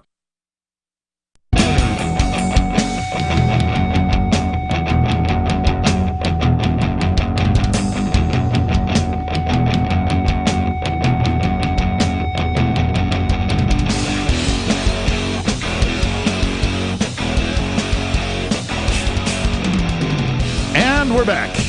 Yes, it is Free Talk Live. The telephone number you need to participate in tonight's session is 603-283-6160. You can engrave that on your firstborn's forehead, whatever you like. You can, seems cruel. You can write it backwards on your bug guard on the front of your car so that when you drive around, people can look in the rearview mirror and see 603-283-6160. They might wonder why it's there, but at least they can see it. Maybe they'll call. Who knows? In the studio, it's myself, the captain. Greg from New York, and USA, Mark. Earth. What's that? And Earth. I think it's safe to say we're all from Earth. Maybe, except for Mark. We should hang out. Hey, man, come over to my planet later. We have some calls to get to. Let's go first to Major Payne calling from Michigan. Major, you're on Free Talk Live. Yeah. Mark, welcome back. I didn't know you were birthed from galactic spawn or spores or some such thing. Well, we're all constructed of stardust and animal pee.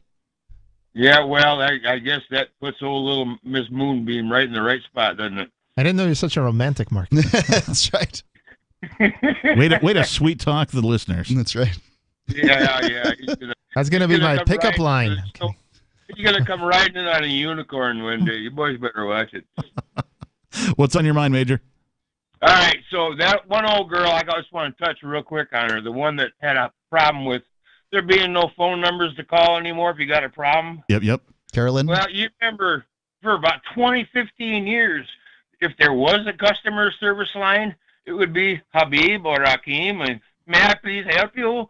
And then there was about 5-10 years where, my name is Stephen, may I help you? I am Michael, but it all came from Pakistan or, India or whatever. Yep, still is. It can be very frustrating when you just can't understand what's being said. Sometimes you can't turn up the audio on phones a lot of times, and you just can't understand what's being said. I'm sure those people are trying their very level best to speak English, but in some cases... Yeah, I mean, it's got to be their second language at least, if not third, but...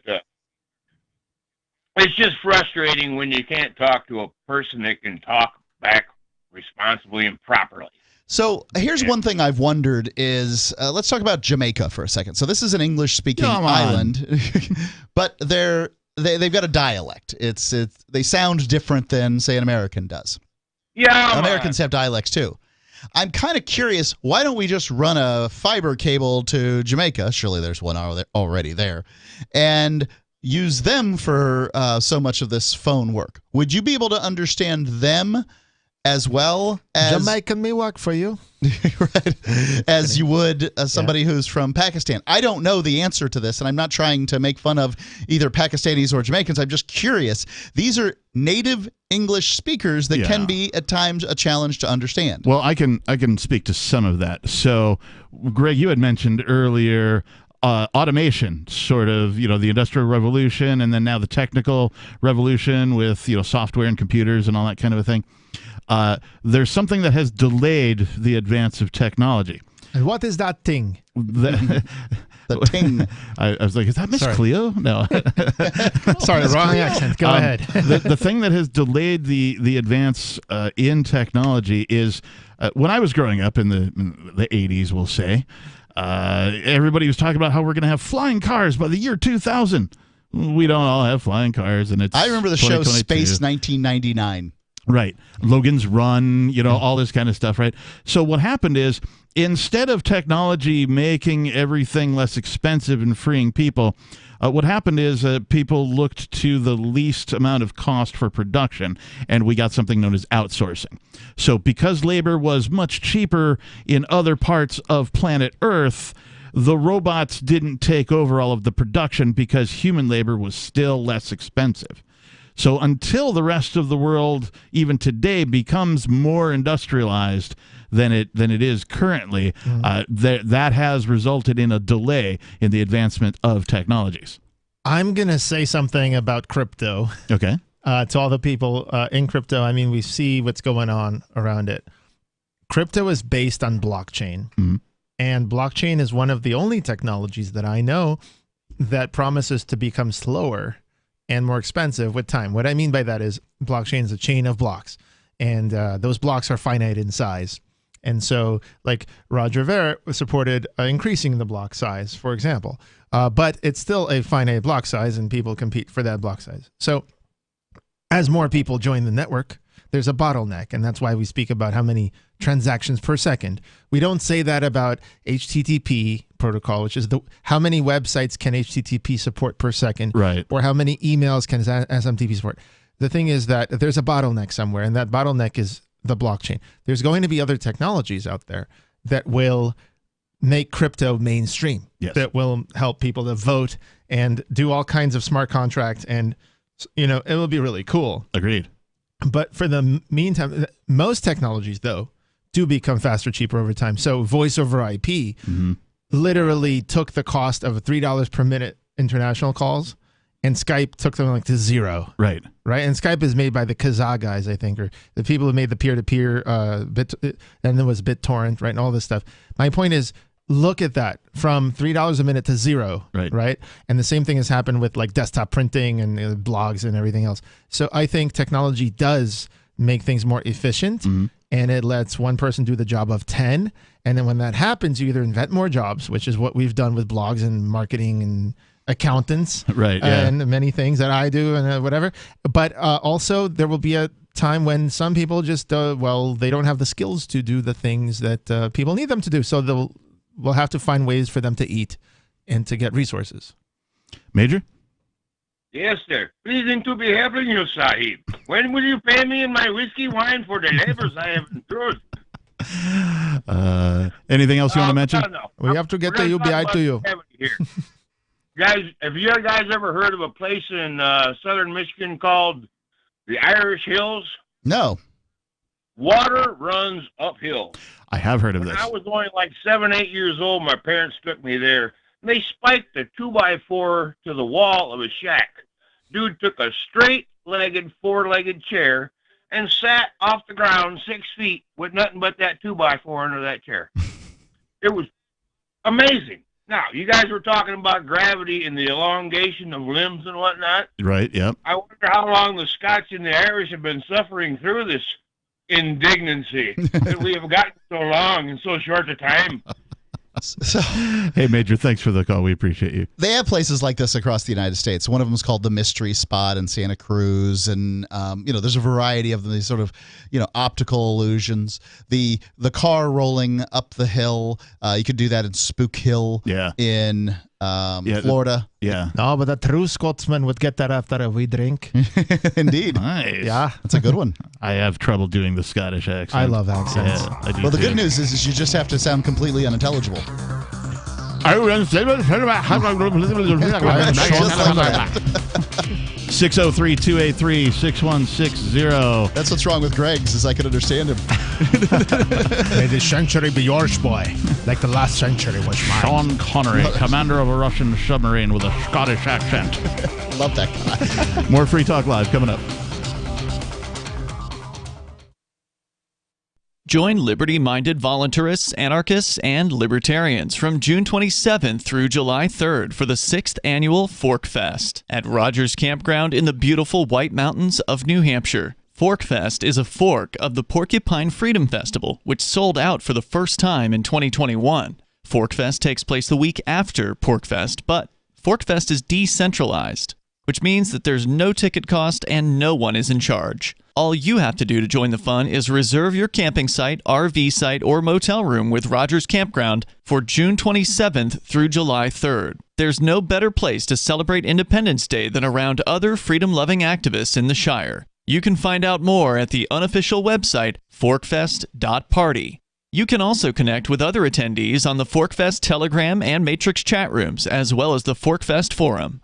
You can find links to those at forkfest.party. We hope to see you there. Forkfest.party. From Feature Story News in Washington, I'm Jagruti Dave. French President Emmanuel Macron is projected to lose his huge majority in Parliament after substantial gains by both the left and the far right. Just under 2 months ago, the leader of Ensemble was re-elected as France's leader, and his centrist coalition still has the largest number of seats. But without the clear majority that he's enjoyed for the last 5 years, Mr. Macron is set to face an uphill battle to get agreement from lawmakers on some ambitious policies, including raising the age of retirement. I spoke to our Paris correspondent Ross Cullen, who broke down the projected results and went through their implications. 289 MPs is what you need to have a majority in Parliament. That's what President Macron and his party had during his first term. We do believe, though, now counting underway, but he will be getting around 220 seats, falling well short of a majority. Real success on the left. This super coalition of 4 different left-wing parties all come together. They're going to be the biggest opposition group, and also success for Marine Le Pen, the far-right National Rally Party. They also seem to have massively increased the number of seats they have. A warning from the head of NATO to prepare for the long haul in Ukraine. The alliance's Secretary-General Jens Stoltenberg told the German newspaper Bild am Sonntag that the war could last for years to come. He said Western nations should prepare to continue supporting the Kyiv government to counter Russia's invasion. This is as Russia pushes on with its assault in eastern Ukraine with the aim of taking control of the Donbas region. Sergio Olmos reports from Kyiv. What we're seeing is after the first phase of the war, where the Russian armed forces were unable to capture the capital Kyiv quickly, and they were pushed out of the region, as well as pushed out of the north in Chernihiv, and pushed out of artillery range in Kharkiv, they have regrouped into this second phase of the war, consolidating their forces in the east, in Donbass, and they are making gains. They are gaining ground there, pushing the Ukrainian forces out, using their strengths, heavy weapons like artillery and air superiority. And the Ukrainian forces have been unable to keep up. Some analysts put it as for every shell that Ukrainians can launch, the Russian armed forces can launch 10 back. And so what we're seeing is a bit of an artillery war in the east. Employees at an Apple store in the U.S. state of Maryland have voted to create the company's first union in the country. The Baltimore area Apple store is the third to hold a vote on joining a union. But it's the first where the vote passed, 65 in favour, 33 against. Participating workers will be part of an industrial trade union called the International Association of Machinists and Aerospace Workers. Apple has not commented, but it's not the only major US company to see such a move. An Amazon warehouse and a Starbucks, both in New York State, have also had their staff unionised within the last 7 months. From bureaus worldwide, this is FSN. You can help spread the ideas of liberty with our Patreon for just $5 per month at amps.freetalklive.com.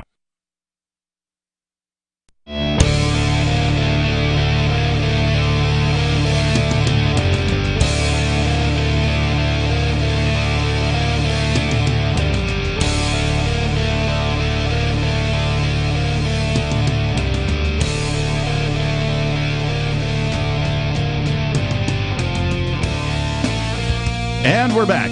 It is Free Talk Live. The telephone number 603-283-6160 if you want to join in the discussion tonight. In the studio, it's myself, the captain. The name is Greg from New York City. And Mark. Nice. Very nice. I don't know if we can do that all night. It's this guy's so important that, I mean, he's been dead for however long. I think Sean Connery's dead. My guess would be. And we're still doing the accent. We're still doing the accent. Indeed. It's fun to do it. He's original Bond. You just can't. The name's James. All right. Later this year, I'm speaking at Free Cities Foundation's annual conference, Liberty in Our Lifetime. It's in the beautiful city of Prague from October the 21st through the 23rd, 3 days, and showcases autonomous cities and international communities that are springing up around the world, offering opportunities for settlers to live freer lives. The conference theme is Parallel Structures for Progress, and will explore physical developments and parallel structures emerging in education and finance that offer alternatives for people looking for better ways to learn, educate children, and invest in their future. Free Private Cities is offering all Free Talk Live listeners a special 20% discount on tickets, which can be claimed when checking out on Everbright with the promo code FTL20. Find out more about the conference. Visit LifetimeLiberty.com and follow the conference on Twitter via the handle @LibertyIOL. So LifetimeLiberty.com. It's from October the 21st through the 23rd in Prague. The coupon code is FTL20, LifetimeLiberty.com. And I hope to see as many of you as possible in Prague. If you've ever wanted to find out what Mark's like while he is, as I like to say, gallivanting, you should attend this event. Also, 20% is a pretty generous discount. It is. It's a great event. I went to the one in Switzerland. Is that this year or last year? Last year, at the end of last year. It was really great. I had an event. It was unlike any event I'd ever been to. The European libertarians are really dedicated. Nice. Let's just go to the phones right away. We have Jeffrey calling from South Carolina. Jeffrey, you are live on the air on Free Talk Live.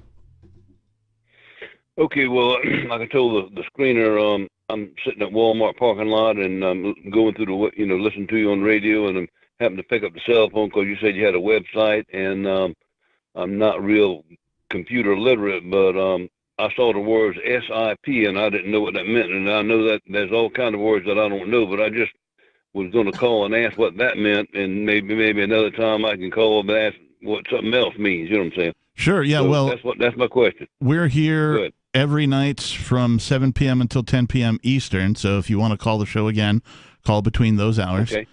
SIP stands for, correct me if I'm wrong, Session Internet Protocol. I was looking it up. Oh, nice. Yeah. All right. Session Internet Protocol. It's a fancy way of saying you can call us using this online method. So if you have something called a SIP phone, you would be able to use the set of data provided over at sip.freetalklive.com. You'd be able to plug that into your SIP phone, and then you can call us and sound almost as if you're sitting right next to us here in the studio. All right. Well, that's not the way it's working now. I'm not using SIP now. No, if you dialed the phone number, you're going over the regular telephone system. POTS. Plain old telephone service, yes. Yes. All right. Well, I know I eliminated one thing, and I thank you. And I'll call again. Thanks so much. Thanks for the call, Jeffrey. We appreciate you. Just taking a sip. Yeah. You had talked about, since we're talking about phones here with this caller, you had talked about the progress of digital technology. And are you familiar with Andreas Antonopoulos, or have you heard his name? He wrote a book on Bitcoin and Ethereum and that kind of thing. Probably the most articulate voice in cryptocurrency. Yeah, I've watched a bunch of his YouTube videos, like from way back in the day. He really influenced me as far as my way of thinking. He talks about something that happened in telephony called the inversion. So originally telephones were all over copper wire. You'd have a landline put into your house and the dial thing and the numbers on the touchpad and that kind of a thing. And then the internet came along. Something called fiber came along, digital technology now. And so then at first there were only little tiny sections of fiber. DSL. Yeah, and so the copper had to interact with the fiber, and so the telephone service, the internet first ran over the telephone service, but now telephone service runs over the internet. Yeah. Right? So that has completely inverted. So much so that they had to invent something called a comfort tone. Because digital technology is so pure that when you would make a call from a digital phone to another digital phone and nobody said anything, the human mind wants to go, "Are you there?" Because on the copper service, you would hear just the slightest bit of just a hiss from the copper. And everybody who ever used a telephone had that ingrained in their mind that is there, that exists, and it's supposed to be there. digital technology comes along and eliminates that because it's so crystal clear. You can hear a pin drop was the old ad for the long distance company. MCI, yeah. Right? It was so clear. You could hear a pin drop. Well, it was too clear because the brain's a bit, are you there? Hello? Right? So they invented a thing called a comfort tone, and this is now implemented on every digital telephone system, no matter what it is, whether it's SIP or any other type of protocol used for connecting telephone calls together. They all play this weird sample of white noise at a very low volume that tells your brain that the call is connected. Interesting. I know I've seen these things where they detect neutrinos. Totally seems unrelated, but the water is so pure that it takes the ions from the metal and it just like dissolves in the water. So this lady had her like hair, just a little piece of her hair like dip in the water, and then she had to like rub her scalp, get all the nutrients were out because of that. Oh yeah. So that's how pure water can become. Interesting. So just to bring everything sort of full circle, the inversion continues, right? It's not just telephony. Like if you look at the internet, and it sort of took over a couple of things. It took over telephones. It took over newspapers. Well, yeah, right? The stock market. You don't have the people in the pit anymore, right? You've got what is it now? It's all digital, right? Yeah, and then you got to emulate what had been there before, right? You still have the 00. What is it? 16 digits or 16? Yeah, you know what I'm talking about. Yeah. So the inversion continues with what we've been talking about a little bit tonight: the blockchain and cryptocurrency. Right? People call it right now. Oh, that's internet money, magic internet money. No, it's not. And Andreas Antonopoulos is very, very persistent in pointing this out. It is the internet of money. Right. So all of the changes that we've seen the internet do to our regular stuff, newspapers, television, communications, all that kind of stuff, it's disrupted all these things. The blockchain, Bitcoin, all the cryptocurrencies are going to continue to do all of that to money. So it's programmable. Right. And computers do this in general. Computers have replaced your pretty much everything. You used to make those flyers yourself, right? Copy and paste. Now you copy and paste on your computer. Now you have blogs with keywords. You could just follow a keyword and you get all the news delivered to you. Yep. Right? And don't forget that Carolyn called in on a telephone is what she called it. Smartphone is the terminology she used later. But she called it a telephone. Now, this is true, has a little FM radio in it that can communicate to a tower. But primarily, the thing that I hold in my pocket is a pocket computer. Yeah, she could have used Wi-Fi. Yep. She could have used Bluetooth. She could have used any of the radios in there. And all of that's digital. Right. And so, not to say that it's an incorrect statement, it's just that the inversion has occurred with telephones. They are now pocket computers as opposed to being telephones. Right. The terminology stays for the legacy users. And as newer, more people are born and kids learn about stuff, a lot of that terminology will eventually age off. 603-283-6160. Do you have any terminology that's obsolete? Give us a call. Let us know. This is Free Talk Live. More coming up.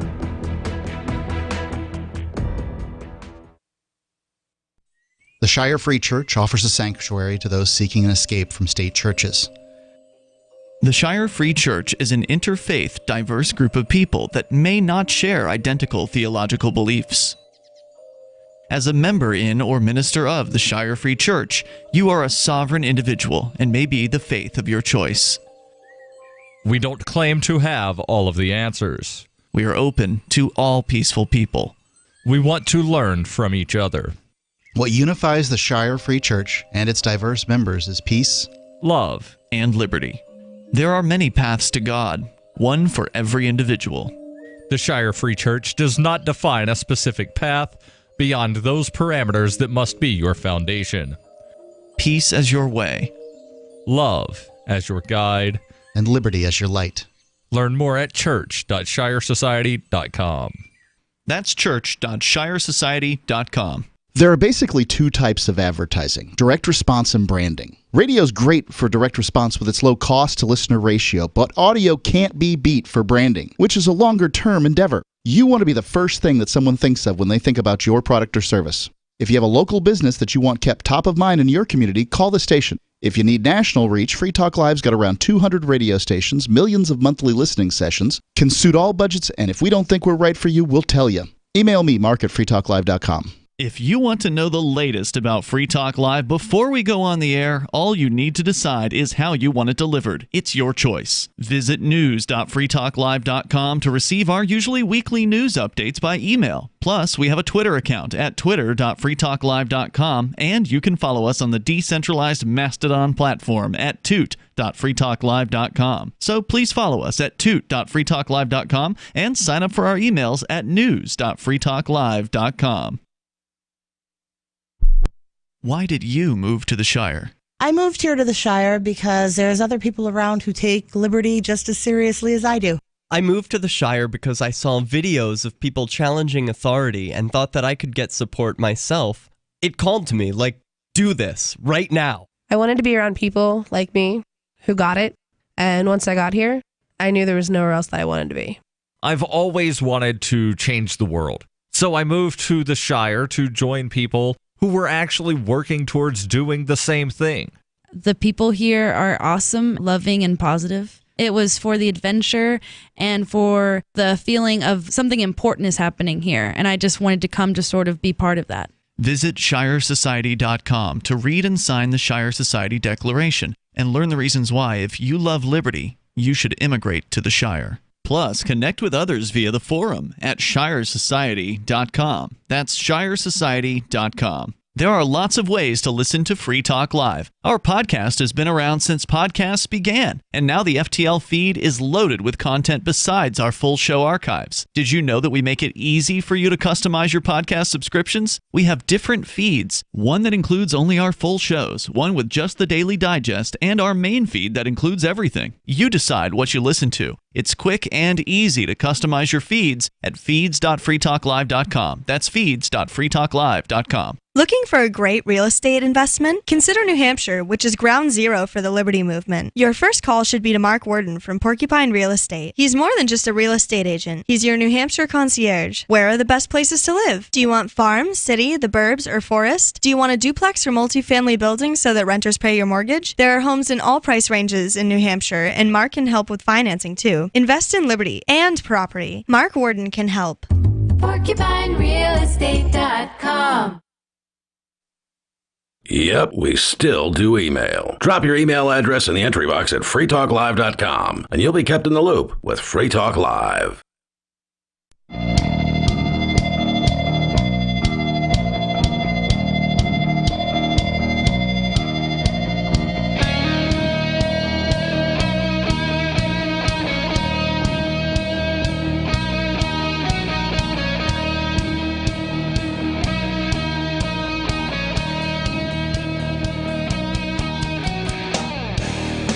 And we are back in the studio, back on the Sunday nights, back in black. Oh, I guess I'm wearing gray. All right, well, you're wearing black, so. All right, convince me that was black. Thanks for wearing the black, Greg. We appreciate that. 603-283-6160 is the telephone number here in the studio of Free Talk Live. I am your host, the Reverend Captain Kickass. Joining me, Greg from New York. And Mark.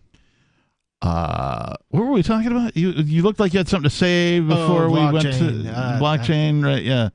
Oh no, I was just saying that I think we're going to have a lot of cool stuff. The banking system will go digital. I think a lot of the stuff will just be powered by open source software, just like we have right now with web servers are powered by Apache server and Nginx. Right. And then we've got like our operating systems are basically BSD, Berkeley Systems Distribution, or Linux, which is Android, and our web browsers are based in open source. So obviously it stands to reason it would be nice to have open source power our monetary system, but I think that we're going to swap out the back end. It won't be blockchain. There's other technologies that have since, look, Bitcoin's the granddaddy. It was based on blockchain. Yeah. It solved the double spend problem, but it did it in a very, very brute force way. It said, let's take all transactions in the world that happened in the last 10 minutes. Let's gather them in one place, which is called the miner. Actually, it's worse than that. It's gathered to every miner. We don't know which miner is going to solve the thing. It's a lottery. So everyone sends everything to everyone for 10 minutes, and then the miners, one of them seals the envelope, so to speak, with that magic number. Right. And so that is a bottleneck, the miner, and that's why a lot of the industry has focused on applications which are slow, once-in-a-while transactions, because as soon as everyone tries to do those transactions, we see what happened in 2017 with Ethereum. Yeah. Or this year with Polygon, with Sunflower Game, is like took over the blockchain. We're going to have, it's like computers had vacuum tubes powering them, and now they have digital transistors. It's the same. Software will still be there, and everything will still be there. Smart contracts will be there, but it won't be powered by blockchain. It'll be powered by other things, and could be Intercloud, or it could be Hashgraph, or it could be IOTA. There's a million things being developed. It's just blockchain was first. Unfortunately, it also led to what is essentially people investing, hoping somebody else will then pay more, the greater fool sort of thing, as opposed to utility, which is millions of people voting in elections, millions of people transacting and doing things every day like they do with Facebook and everything else. This is one of the things that I dislike about the sort of crypto revolution, the way it's come around, is somehow the blockchain became an asset. And I mean, it was supposed to be. It was supposed to be currency, but it functionally, it seemed obvious that it was going to happen. I remember saying on the air, and by the way, this got attributed to Michael Saylor recently. I really, really enjoy when my quotes get attributed to famous people. So I said on the air that if Bitcoin's worth $1, it's worth $1 million. Because if it is worth $1, that means it can do what it says it's going to do. Right. And it is, unhackable, unstoppable, peer-to-peer, all these things, right? And thus, it will be worth $1 million a Bitcoin. It's not like it was difficult to predict that in 2011 when I did so. But, it's kind of sad, not to say that I haven't benefited from this, but it's kind of sad that that's what it's been all turned into. Rather than the technology itself, the concern is about the value. If you talk to somebody, one of these neophytes on Twitter about cryptocurrency, and maybe some of your complaints or whatever, the mind-numbed Myrmidon will come back, but it's worth, it'll be back, and, talking about price. I'm not talking about price. I'm talking about other things that this could be used for. Yeah, use case is important to me. One of the reasons, so I got into Bitcoin rather early when it was, in the hundreds of dollars. And I spent a bunch of it after it went up and I needed money and that kind of a thing. So I'm not, I'm no crypto millionaire, that's for sure. But Ethereum came along relatively soon after that. And I read the white paper on it, and I liked it better only because Ethereum went to the extent to define use cases, right? And I liked the idea of sort of a giant sky computer that anybody can program on, and the smart contracts and that kind of a thing. And so I got into Ethereum at $10. That's amazing. But now I'm like, well, I can't cash any of that out because of the fees, so I'm just sitting on. See, look, they even call it the world computer. There's one. Yeah. This interesting, flash loans. Maybe some listeners remember and some don't know, but flash loans are these things that you can borrow money, do something with it, and return it in the same transaction. Right. So the thing is that only works because there's one transaction that happens at once in the whole world. Okay, it's a world computer. So literally it stopped the world technology. And so normally what happens is that I'm serving a website to Mark, and then you're serving a website to me on your server. Everything happens in parallel. Yep. They have something in computers called embarrassingly parallel systems, which you don't have to do much of anything. It's just parallel. Humans are having conversation all the time. No one asks how many conversations per second can humanity handle. Yep, we didn't ask that question. No. The thing is, though, is that because everything's on one global giant computer, right, there's a bottleneck somewhere. Right. And that's going to change. And then what will happen is you won't have block rewards anymore because, well, many people can do things at once. So there will be a source, some company will issue some rewards, and they will reward the nodes for securing certain things. There'll be a free market of nodes for securing certain things, but you wouldn't throw the entire firepower of the network to secure every little transaction. So in your case, I give the example of like $1 being transported by an armored truck and then a convoy, and it's $1. Right. You don't need that much for $1. So you need to scale it to the transaction of how much it's worth, and not just throw everything in the kitchen sink on every transaction. Yeah, that's a good point. Also, to your point, Mark, about Bitcoin sort of becoming more of a store of value rather than a utility for transactions. I understand your point, and I agree with you. However, I think it's really, really important. One of the things that systems of the state miss out on, right?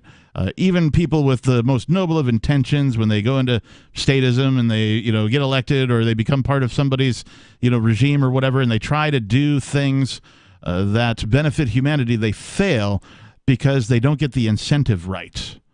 Right? Human beings are incentive-based creatures. We respond positively to incentives. You want to see something innovative?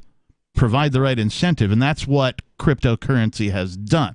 People love value, whether it's a value in a transaction, whether it's the value of money, whether it's the value of relationships, whether it's the value of communication, whatever that is. Human beings love value. So the one thing... they love arguing about what is valuable. Well... By the way, this might require its own segment, but I just want to say... The value actually comes from, I had to take a crash course on all this economics and sociological stuff. And I interviewed Noam Chomsky. I interviewed people. Actually, Mark, I might interview, I'll say later.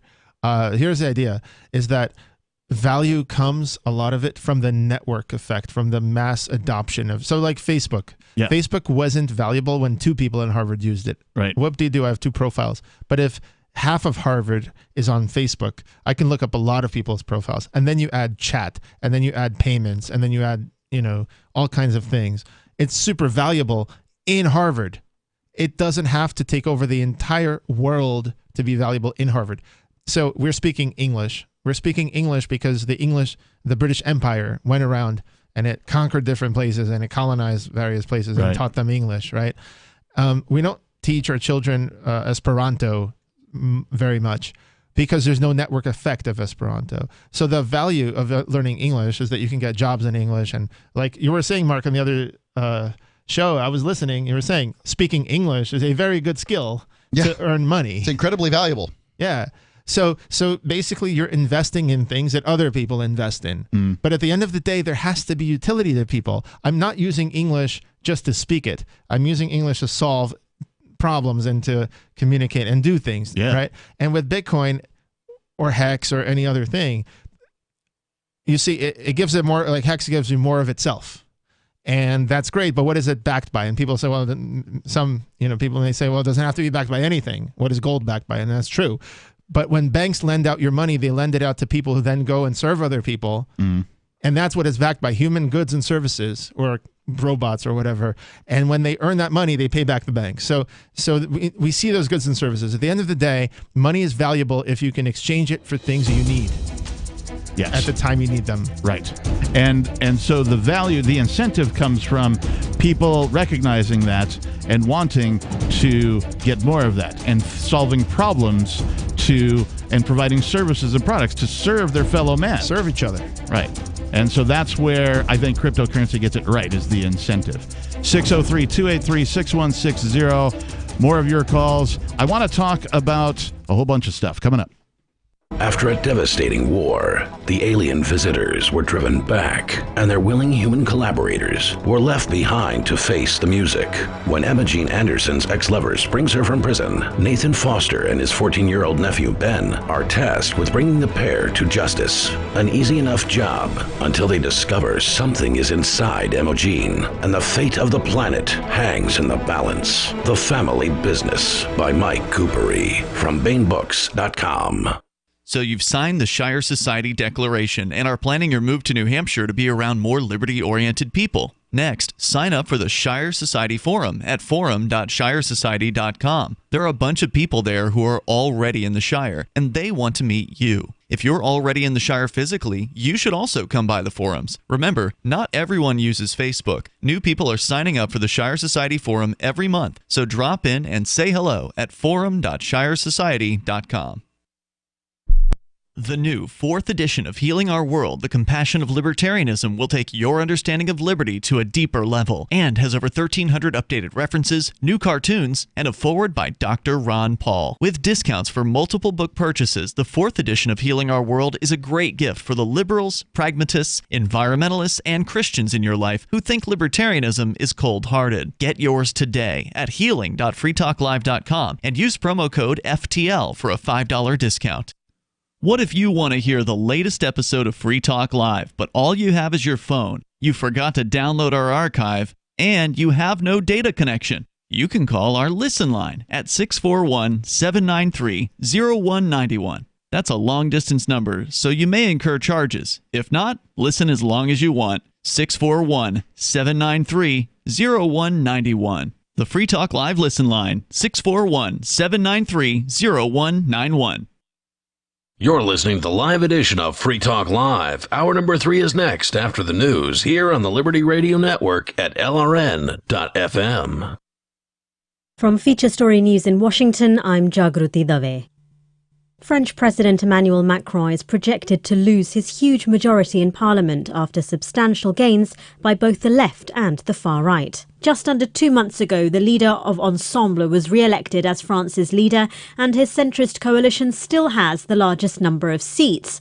But without the clear majority that he's enjoyed for the last 5 years, Mr. Macron is set to face an uphill battle to get agreement from lawmakers on some ambitious policies, including raising the age of retirement. I spoke to our Paris correspondent Ross Cullen, who broke down the projected results and went through their implications. 289 MPs is what you need to have a majority in Parliament. That's what President Macron and his party had during his first term. We do believe, though, now counting underway, but he will be getting around 220 seats, falling well short of a majority. Real success on the left. This super coalition of 4 different left-wing parties all come together. They're going to be the biggest opposition group, and also success for Marine Le Pen, the far-right National Rally Party. They also seem to have massively increased the number of seats they have. A warning from the head of NATO to prepare for the long haul in Ukraine. The alliance's Secretary-General Jens Stoltenberg told the German newspaper Bild am Sonntag that the war could last for years to come. He said Western nations should prepare to continue supporting the Kyiv government to counter Russia's invasion. This is as Russia pushes on with its assault in eastern Ukraine with the aim of taking control of the Donbas region. Sergio Olmos reports from Kyiv. What we're seeing is after the first phase of the war, where the Russian armed forces were unable to capture the capital Kyiv quickly, and they were pushed out of the region, as well as pushed out of the north in Chernihiv, and pushed out of artillery range in Kharkiv, they have regrouped into this second phase of the war, consolidating their forces in the east, in Donbass, and they are making gains. They are gaining ground there, pushing the Ukrainian forces out, using their strengths, heavy weapons like artillery and air superiority. And the Ukrainian forces have been unable to keep up. Some analysts put it as for every shell that Ukrainians can launch, the Russian armed forces can launch 10 back. And so what we're seeing is a bit of an artillery war in the east.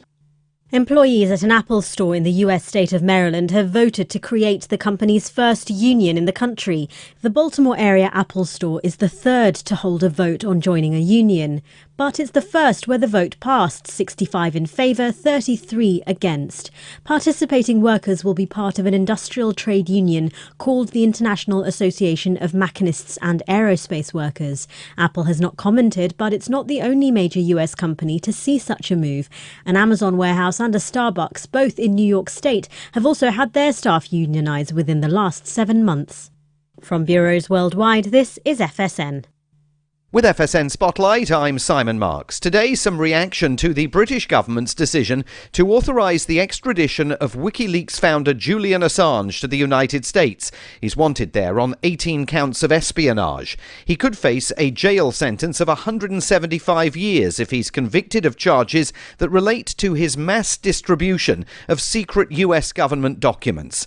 Alan Rusbridger was editor of The Guardian newspaper in the UK, one of several publications that published some of Assange's trove of secrets. I don't think what he did was espionage.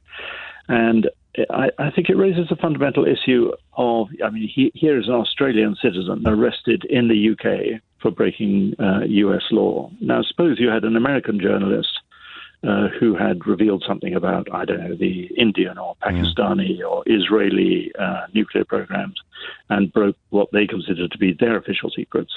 Are we now in a world in which anybody, any journalist or in the case of Assange, I suppose we call him a citizen journalist, is arrested and turned over to the country for breaking domestic secrecy laws? I think it doesn't take long to think about that before you think that becomes very problematic. Assange can still appeal the extradition, but his legal road is considerably narrowing.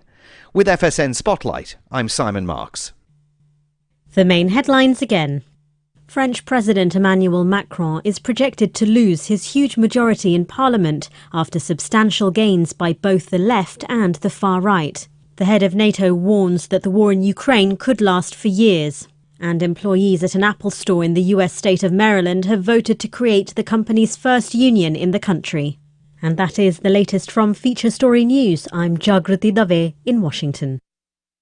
This is the Onion Week in Review. A study finds that Americans need 6 hours of uninterrupted sleep at work in order to leave the office feeling refreshed and alert. Leading endocrinologists told reporters that more and more people are pulling all-dayers and drinking coffee just to keep themselves awake for meetings and conference calls. And that in order to be properly rested, employees should arrive at work, check their email for a few hours, and be sound asleep by 11:30 a.m. at the very latest. In order for the body to properly function, adults need to make sure that they're well rested and they're not staying up too late at work. The Lord our God, divine creator and ruler of the universe, announced Wednesday that he does not consider human beings his most impressive creation, saying instead that mountains are categorically superior in every way. Claiming that mankind was a good creation and worthy of praise, the deity explained that human beings simply pale in comparison to the slopes, valleys, and sheer magnitude of a snow-capped 20,000-foot mountain, and that while all humans eventually grow old and die, mountains last forever.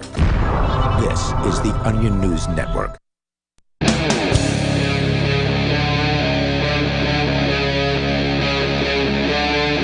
Free Talk Live. Yes, Greg, you do have good timing. I saw you air drumming a little while ago, so maybe it's your musical inclinations that give you the good timing. You know that Greg played Carnegie Hall in his single digits as far as age goes? Like, what did you play? The piano. Really? I did. I had no idea that you were I saw you doing the air drum, and I just assumed you were musically inclined. I'm a musician. Yeah, I was a kid. I was one of these piano prodigy kids until I discovered computers, and I switched keyboards to that. But I still play. I play for my friends and for fun. It's fun. So, and welcome back, everybody. This is Free Talk Live. I am your host, the Reverend Captain Kickass. We have Greg from New York. And Mark. I want to mention something about music now that you've just brought it up, and we'll get to our callers in just a second. When I'm trying to explain cryptocurrency to somebody who isn't, well, even as tech savvy as I am, and I'm probably, I don't know, for my age, I'm above average, but kids today, I don't know. But I explain it like this. You understand music, right? And generally people go, yeah, I listen to stuff. I played a little, oboe in high school or whatever, right? And I go, you understand that music is a language of expression of emotion, right? And they're like, yeah, absolutely it is. Oh, I get so worked up on my favorite song is this or my favorite artist is that. And it just makes me feel so good. It's the closest thing to magic that we have. Right. And so I say, well, all cryptocurrency is a language, much like music, but instead of expressing emotion, you're expressing value. Sure. All it is. And that's it. And like people are like, but isn't it? Yeah, it is several technologies wrapped together. It's an advancement in keeping of records. Basically, right? Like in a layman's term, right? They've just added a third pillar to it. That's one application of it. So digital ledger technology, they use the word ledger because that's what it started with, Bitcoin and money transactions. Right. Ledger still implies a linear ledger, like a blockchain or whatever.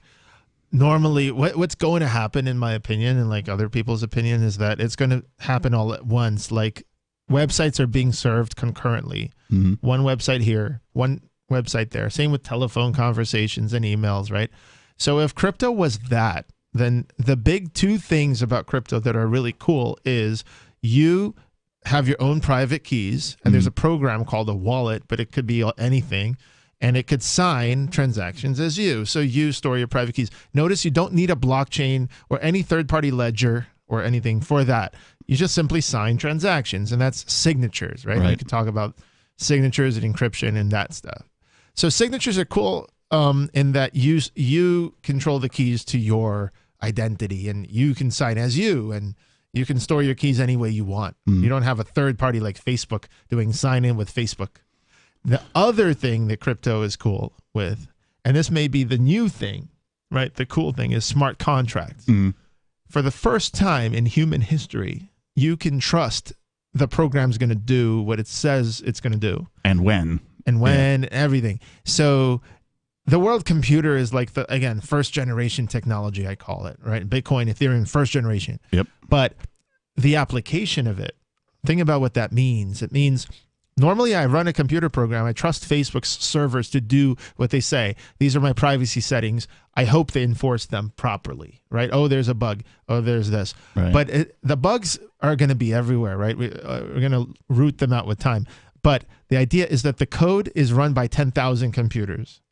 It could be 50. I don't need 10,000. There's diminishing returns, but it's run by so many computers that no one entity can go in. Because what I can do right now is I wrote that website. Theoretically, I could go into the database, Mark, and I can see. This is the FTL.fm. FTL.fm. I could change someone's name in there. I'm an admin, right, or whatever. But the person with access to the database can go and change the balance of someone's credits or something like this. Sure. Once we mint those credits to the blockchain, right? And I use blockchain because that's what everyone talks about. Yep. Those credits, I can't go in there and change those anymore, right? Because there's 10,000 computers. I would have to hack into them all at once. And, maybe I can do that by putting a virus in the Ethereum, Go client or whatever. Right. But, I mean, realistically, that program is the most trustworthy thing. It's more trustworthy than your bank. And so when you have that, why would you only use that for moving a little bit of value around? You have elections where you collectively make a big valuable decision. You have contests. You have so many, I call it the smart economy. Yeah. Smart cities, smart economies. That's what it's going to be. And it's going to replace a lot of functions that are currently done by governments and trusted corporations. And that's the part I look forward to. There used to be something that would happen in communities prior to states ruling over everybody. And these would be spontaneous things. A community needs a bridge built.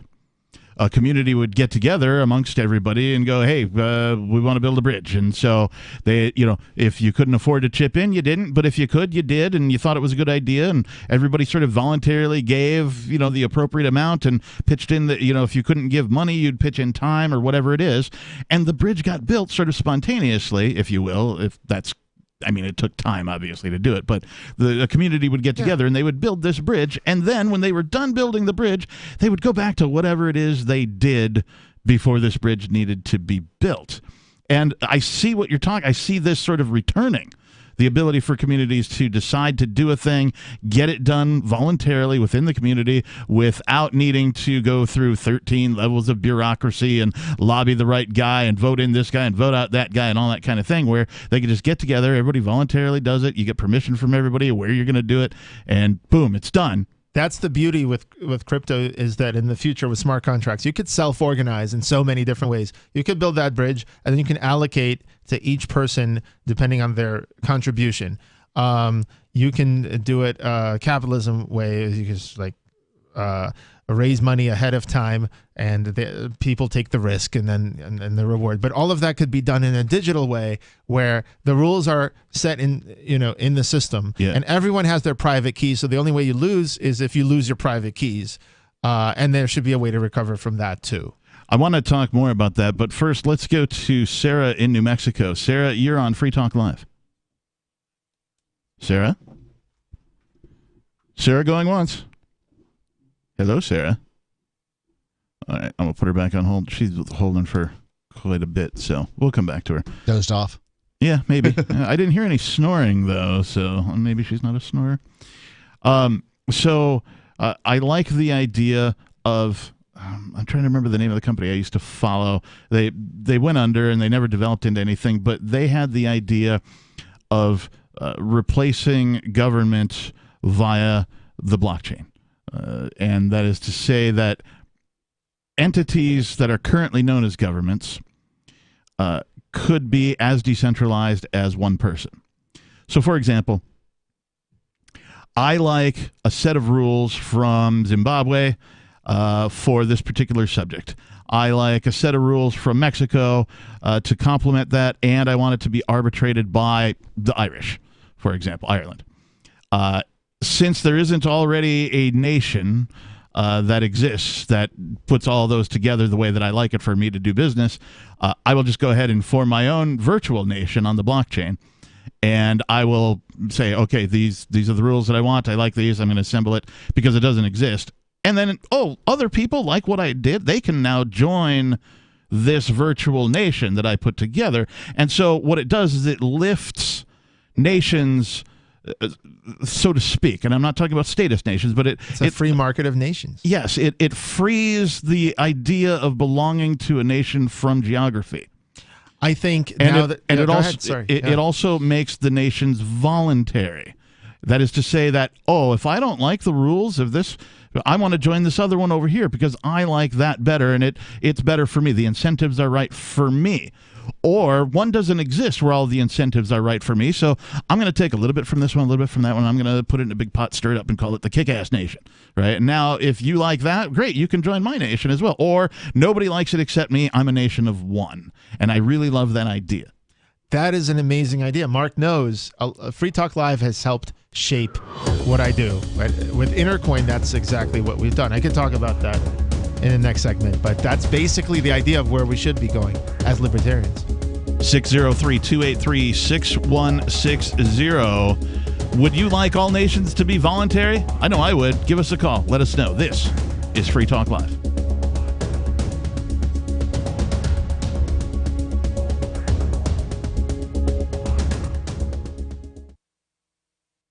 Are you tired of governments murdering people around the world?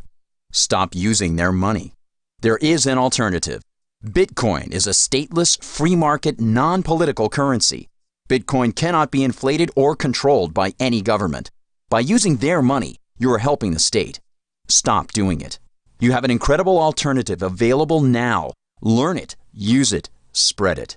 Get started with Bitcoin at bitcoin.com. That's bitcoin.com. Tired of cancel culture? Sick of mega tech corporations holding an axe over your head? Join the LRN.FM Matrix chat server. It's self-hosted, so no one else can tell us what to do or say. Don't like the existing channels? You can make your own. You can even connect into some of our channels from other Matrix servers. It's federated. For the full LRN.FM Matrix experience, though, you should join our server via the step-by-step instructions at chat.lrn.fm.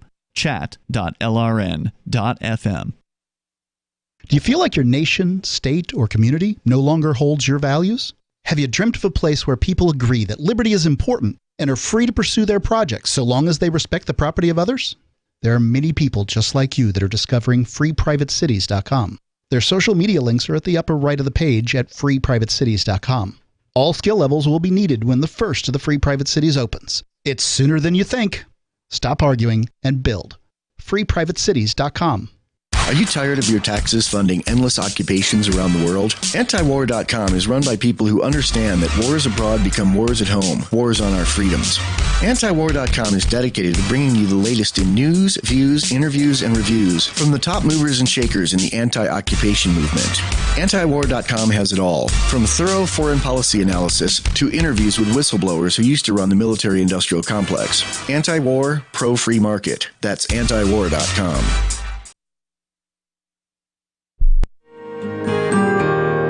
So the protection of life, liberty, and property is what the Free State Project is all about. But it's an effort to move 20,000 people who understand. It's about demonstrating to the entire country that, yeah, we can have a free market, a truly free market. Making it just a freer, great place to live. It's the world's largest voluntarist libertarian community, and it's only getting bigger. That's amazing, to be able to move to a place where other people passionately believe in being free and independent. What the Free State Project is managing to do, though, is to put their money where their mouth is. It's physically getting up across the country and saying, let's go someplace and let's demonstrate the power of these ideas. There's a lot of kind of philosophy that surrounds liberty. There's a lot of thinking about it and talking about it. But here in New Hampshire, people are doing it.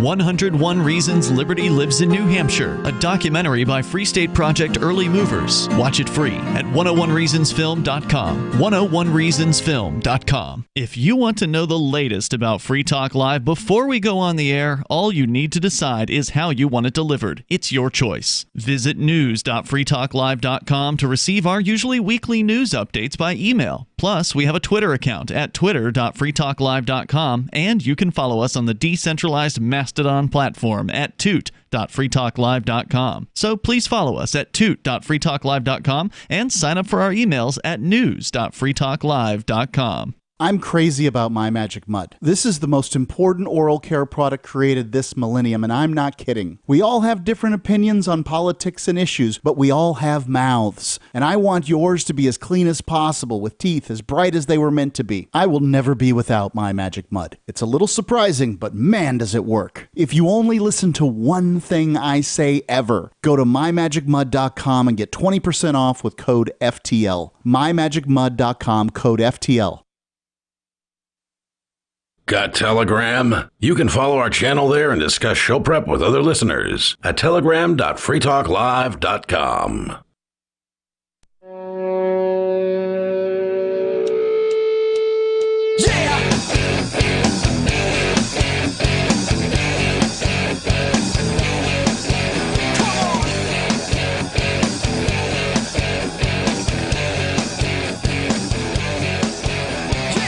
And we're back.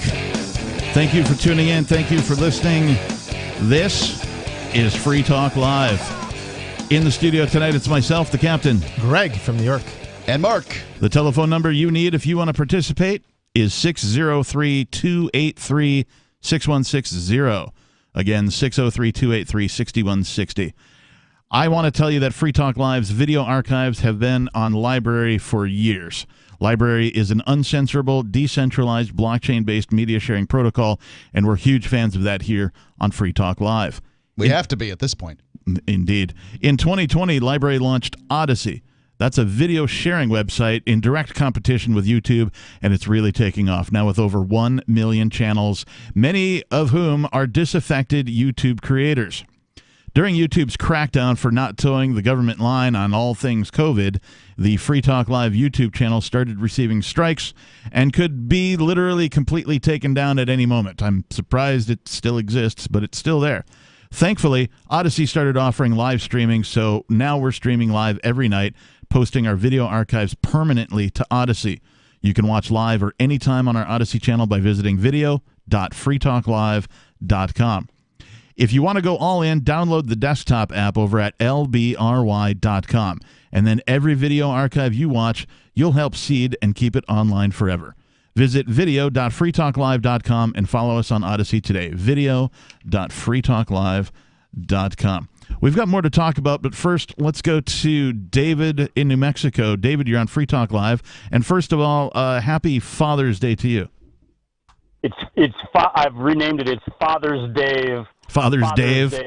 Happy Father's Day to you. I haven't even mentioned it tonight, that today happens to be Father's Day and Juneteenth simultaneously. So Father's Day. It's been renamed. And on this Father's Day, first of all, I'd like to once again intentionally violate a court order and say hello to my son, David Olson. At least that's what his name was. I think they probably tried to change it to David Elich, E-L-I-C-H. Elich, and Judge Angela Jewell. What are the other names? Captain, help me. Judge Angela Jewell. John J. Romero. Junior. John Junior J. M. Jr. Monica Zamora. That's the one. And then we have my lawyer that's now a judge sitting on the bench at the Court of Appeals with Monica Zamora. Ironically, my lawyer that defeated him, Monica Zamora, where they now work together on cases. Her name is, do you know that judge's name, I don't remember. Captain? I don't remember. It's Jane Yohalam, and coincidentally, she's actually from right by where you guys are. That's where she grew up, is right in that area of the country. New England But I want states? Jane, yes, I want Jane to listen up, too, because my Father's Day present to Angela Jewell, M. Monica Zamora, John J. Romero Jr., and Jane Yohalam is to share this information with them, that the great work that they did on the case with my children, where they kept their biological father out of their lives, but allowed in, and this is, I'm reading this from the court record, the judges can look it up on NM Case Lookup.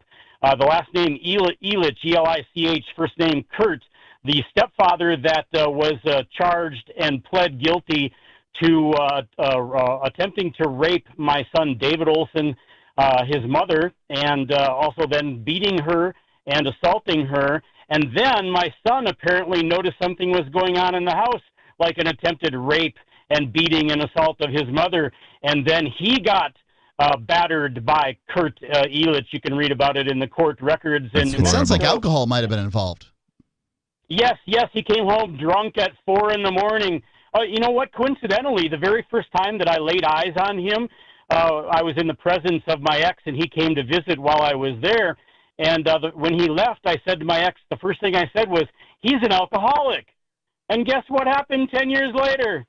So in the infinite wisdom of those judges, hey, judges, now not only do those children in their early teens, mid-teens, late teens not have a biological father in their life, they don't have a stepfather in their life either, judges, in your infinite wisdom. Wait. So you literally won the case, and then the verdict, whatever it is, the thing that like would give you your children back, was never enforced, and so the children never got to have any time really with their biological father. In addition, the state's actions also caused them to not have a stepfather. Is that correct?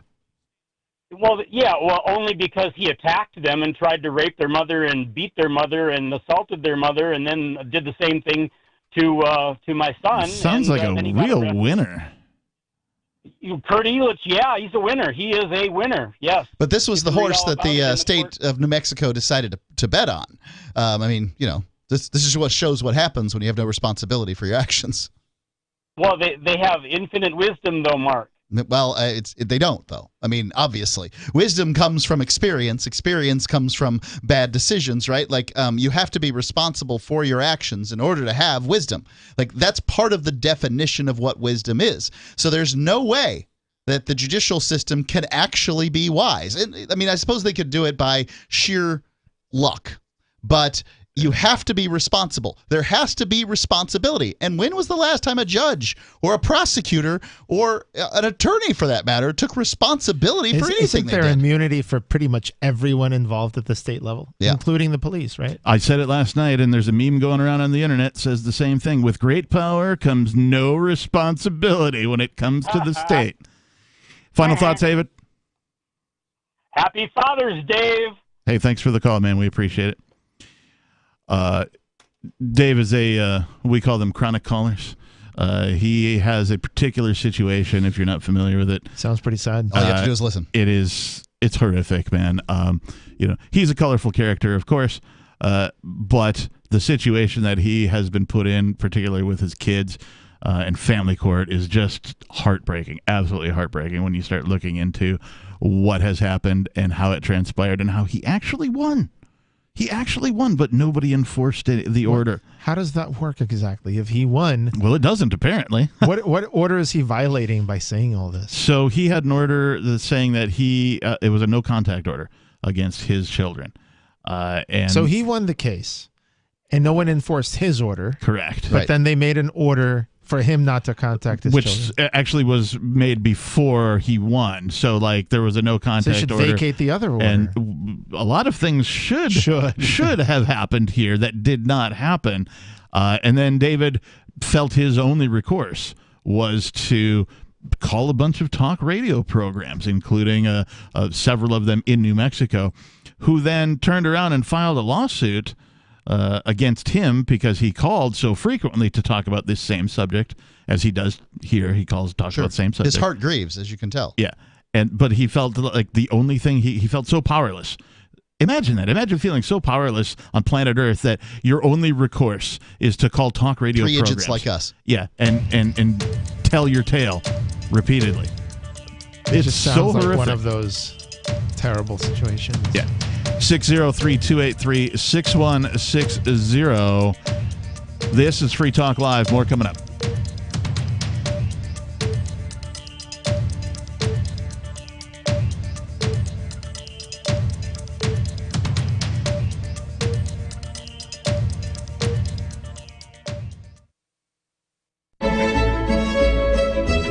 Carl Watner, longtime proponent of a voluntary society, died last December. You may have seen his articles published on his website, voluntarist.com, in his newsletter, The Voluntarist, the Mises Institute, or elsewhere over the last 40 years. His newest book, I Must Speak Out, Volume 2, The Best of the Voluntarist, is now available via Liberty Under Attack Publications. This 430-page second volume spans the years of 2000 through 2020 and includes articles by Carl Watner, Hans Hermann Hoppe, Carl Hess, Benjamin Tucker, George H. Smith, Lysander Spooner, Pete Eyre, Joyce Brand, and many others. I Must Speak Out is for the newly initiated, the veteran voluntarist, or anywhere in between. Buy the book now at libertyunderattack.com/voluntarist. For more great content on building a voluntary society and for Carl's extensive archives, check out voluntarist.com. From Feature Story News in Washington, I'm Jagruti Dave. French President Emmanuel Macron is projected to lose his huge majority in Parliament after substantial gains by both the left and the far right. Just under 2 months ago, the leader of Ensemble was re-elected as France's leader, and his centrist coalition still has the largest number of seats. But without the clear majority that he's enjoyed for the last 5 years, Mr. Macron is set to face an uphill battle to get agreement from lawmakers on some ambitious policies, including raising the age of retirement. I spoke to our Paris correspondent Ross Cullen, who broke down the projected results and went through their implications. 289 MPs is what you need to have a majority in Parliament. That's what President Macron and his party had during his first term. We do believe, though, now counting underway, but he will be getting around 220 seats, falling well short of a majority. Real success on the left. This super coalition of 4 different left-wing parties all come together. They're going to be the biggest opposition group, and also success for Marine Le Pen, the far-right National Rally Party. They also seem to have massively increased the number of seats they have. A warning from the head of NATO to prepare for the long haul in Ukraine. The alliance's Secretary-General Jens Stoltenberg told the German newspaper Bild am Sonntag that the war could last for years to come. He said Western nations should prepare to continue supporting the Kyiv government to counter Russia's invasion. This is as Russia pushes on with its assault in eastern Ukraine with the aim of taking control of the Donbas region. Sergio Olmos reports from Kyiv. What we're seeing is after the first phase of the war, where the Russian armed forces were unable to capture the capital Kyiv quickly, and they were pushed out of the region, as well as pushed out of the north in Chernihiv, and pushed out of artillery range in Kharkiv, they have regrouped into this second phase of the war, consolidating their forces in the east, in Donbass, and they are making gains. They are gaining ground there, pushing the Ukrainian forces out, using their strengths, heavy weapons like artillery and air superiority. And the Ukrainian forces have been unable to keep up. Some analysts put it as for every shell that Ukrainians can launch, the Russian armed forces can launch 10 back. And so what we're seeing is a bit of an artillery war in the east. Employees at an Apple store in the US state of Maryland have voted to create the company's first union in the country. The Baltimore area Apple store is the third to hold a vote on joining a union. But it's the first where the vote passed, 65 in favour, 33 against. Participating workers will be part of an industrial trade union called the International Association of Machinists and Aerospace Workers. Apple has not commented, but it's not the only major US company to see such a move. An Amazon warehouse and a Starbucks, both in New York State, have also had their staff unionised within the last 7 months. From bureaus worldwide, this is FSN. Our Matrix server is about as free as internet chat can be. Join the existing rooms or create your own at chat.freetalklive.com.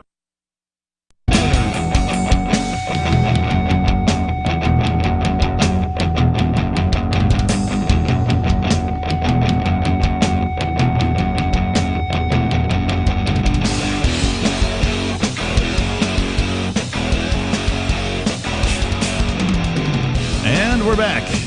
Welcome back to the program. Let's get back to the show on the radio.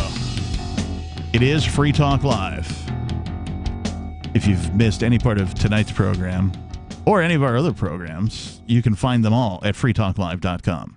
There's an archive section there that goes back since decades. The dawn of man. Or maybe it's probably less than that, but it goes back pretty far. It goes back. I mean, Free Talk Live's been on the air just about 20 years at this point. And I believe you can get the very first episode from sometime in 2002.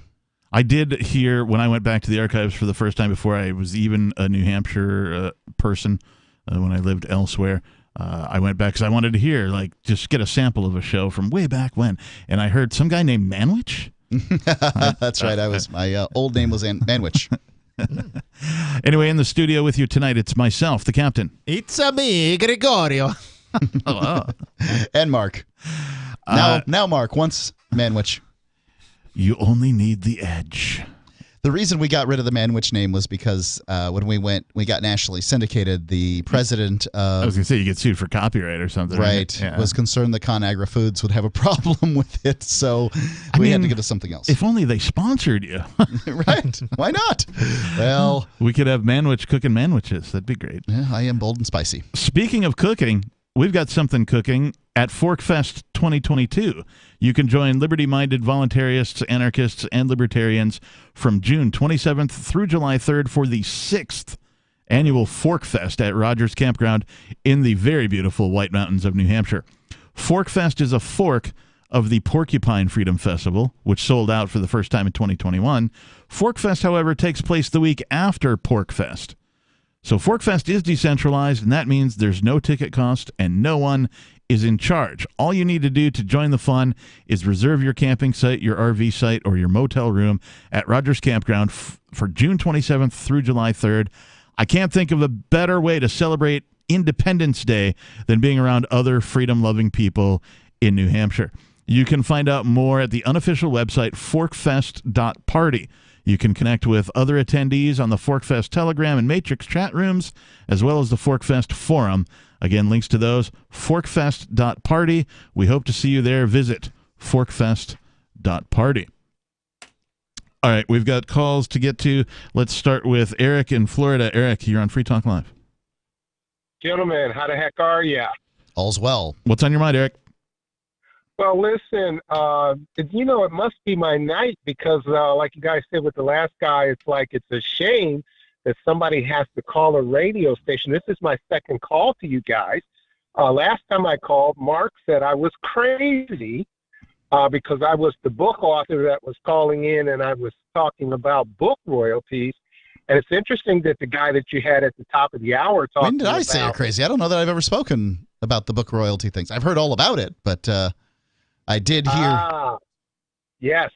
And actually, you called in to the station after I had spoken to Aria and said, yeah, I changed my email and that's just another crazy author, so you got me to thank for it. Recall? However, do you know Valerie Silver? She launched you guys 20 years ago. She did my first on-air. She didn't launch us. She's a nice lady. First on it. Well, she claims you start at her station. Okay, over 20 years ago. And she did the actual first on-air interview with me. And she actually held in her hand one copy of my book that was printed and sold from Barnes & Noble that showed that they actually purchased in one order 1,250 copies. All right. So can you sum up what happened with the book for our listeners who are unfamiliar? Sure. And quickly, if you can. Yeah. So I have someone who actually did invent the GPS point-to-point navigation system. The reason I'm trying to get to the book royalties is because the amount of books that have been sold, which is more than 1 million copies, will generate the funding to finally, after 30 years, be able to have the money to take gentlemen such as of the name of Bill Gates to court. You need a lot of money to fight with these guys. So what they've done is they have conspired to shut down my book royalties. So I have not received a dime. The book has been in print for 51 months. It's being sold all over the world. It's being taught in colleges and universities all over the world. And they are actually. Do you have any evidence of that? Because, I mean. 1,000%. Okay. 1,000%. Yeah. 10 times the 1,000%. evidence. Yeah. Oh, absolutely. And just for schematics, the book weighs 2.5 pounds. It's a 400-page book. We just held in our hands one printing job that they did for 1,250 of them that were purchased through Barnes & Noble to retail, okay? And that weighs in at 3,125 pounds, so they're selling them by the ton and a half, okay?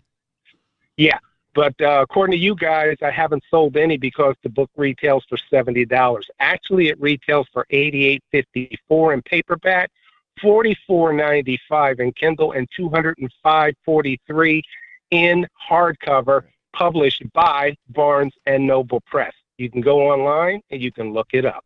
Well, Eric, you do understand we have to be skeptical, right? I mean, like, it's our job to be. Of course we sit out here on the radio 7 nights a week, and any kook that talking about anything can call in and claim, frankly, anything. And if they've got smooth enough tones and they've got a good enough delivery, they're going to be believed by some people. Google Herbert Eric Stevens. You can pull down over 5 interviews.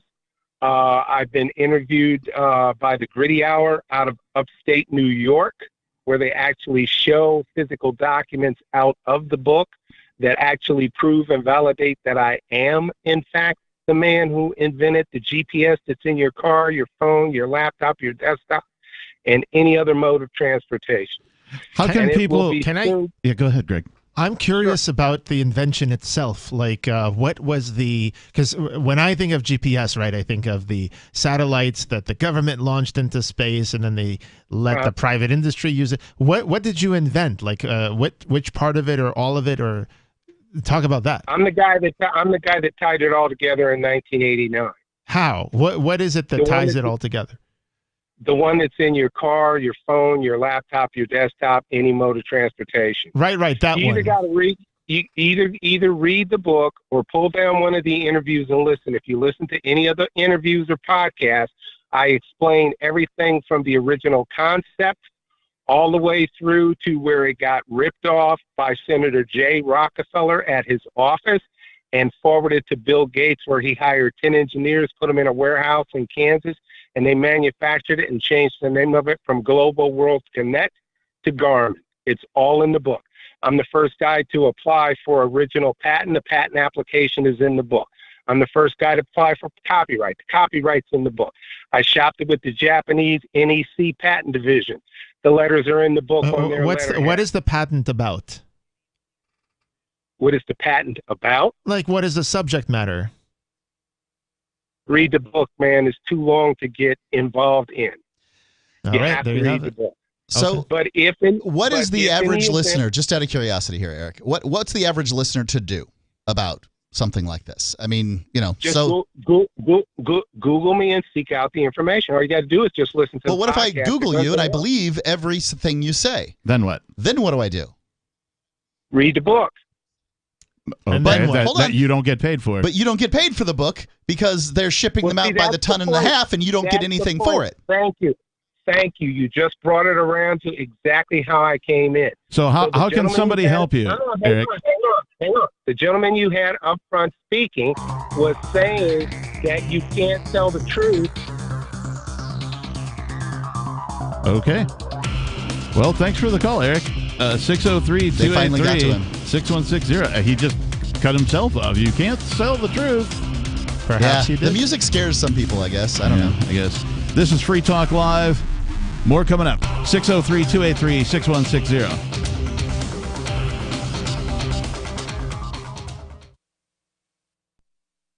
If you're looking for work, there's a piece of paper more important than your resume. It's the cover letter attached if you're snail mailing, or the email to which you attach your resume. Make it 4 short paragraphs. Paragraph 1, say that you're applying for work. The person you're sending to gets a ton of mail about all sorts of things.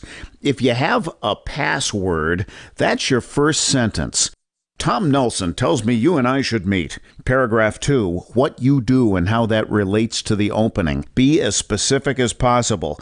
Paragraph 3, why you want this particular job. I'm originally from Boston, so I know the market well. I have family and friends in the area, so this would be a homecoming for me. Paragraph 4, unless the job posting stipulates no calls, and I will call you to follow up. Thank you in advance for your time. From survivalspeech.com, I'm Holland Cook. There are basically 2 types of advertising, direct response and branding. Radio's great for direct response with its low cost to listener ratio, but audio can't be beat for branding, which is a longer-term endeavor. You want to be the first thing that someone thinks of when they think about your product or service.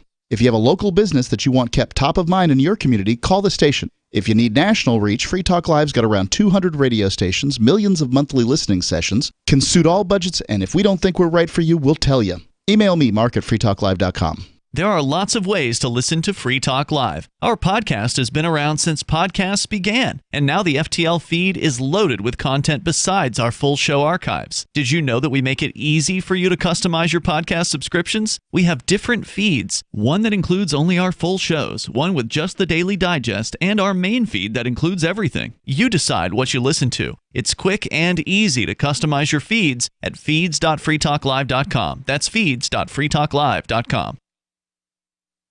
Free Talk Live. The only thing that separates government from the mafia is their cloak of legitimacy. The government is nothing more than an armed gang of violent people masquerading as though they're something else.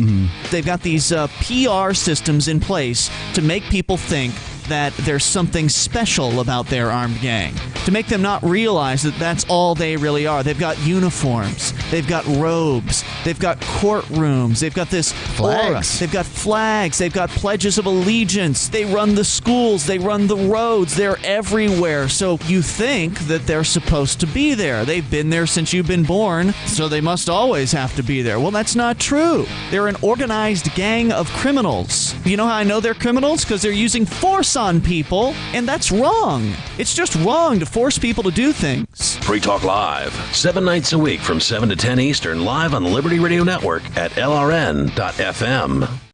What if you want to hear the latest episode of Free Talk Live, but all you have is your phone, you forgot to download our archive, and you have no data connection? You can call our Listen line at 641-793-0191. That's a long-distance number, so you may incur charges. If not, listen as long as you want. 641-793-0191. The Free Talk Live Listen line, 641-793-0191. Looking for a great real estate investment? Consider New Hampshire, which is ground zero for the Liberty Movement. Your first call should be to Mark Worden from Porcupine Real Estate. He's more than just a real estate agent. He's your New Hampshire concierge. Where are the best places to live? Do you want farm, city, the burbs, or forest? Do you want a duplex or multifamily building so that renters pay your mortgage? There are homes in all price ranges in New Hampshire, and Mark can help with financing too. Invest in liberty and property. Mark Worden can help. PorcupineRealEstate.com.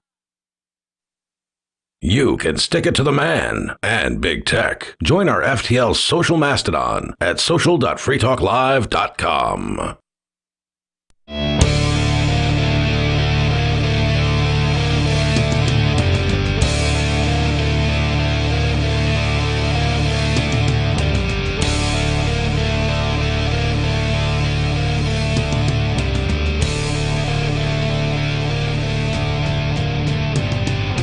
And we're back. Welcome back to the final segment of tonight's edition of Free Talk Live. In the studio, it's myself, the captain, Greg from New York, and Mark. I have to say thank you to Alex. Alex is a gold level amplifier, and that means he gives $10 a month. Thank you, Alex. Thank you, Alex. Thanks, Alex. Over at amps.com. amps.freetalklive.com. AMPS, amps.freetalklive.com. What does that $10 go to?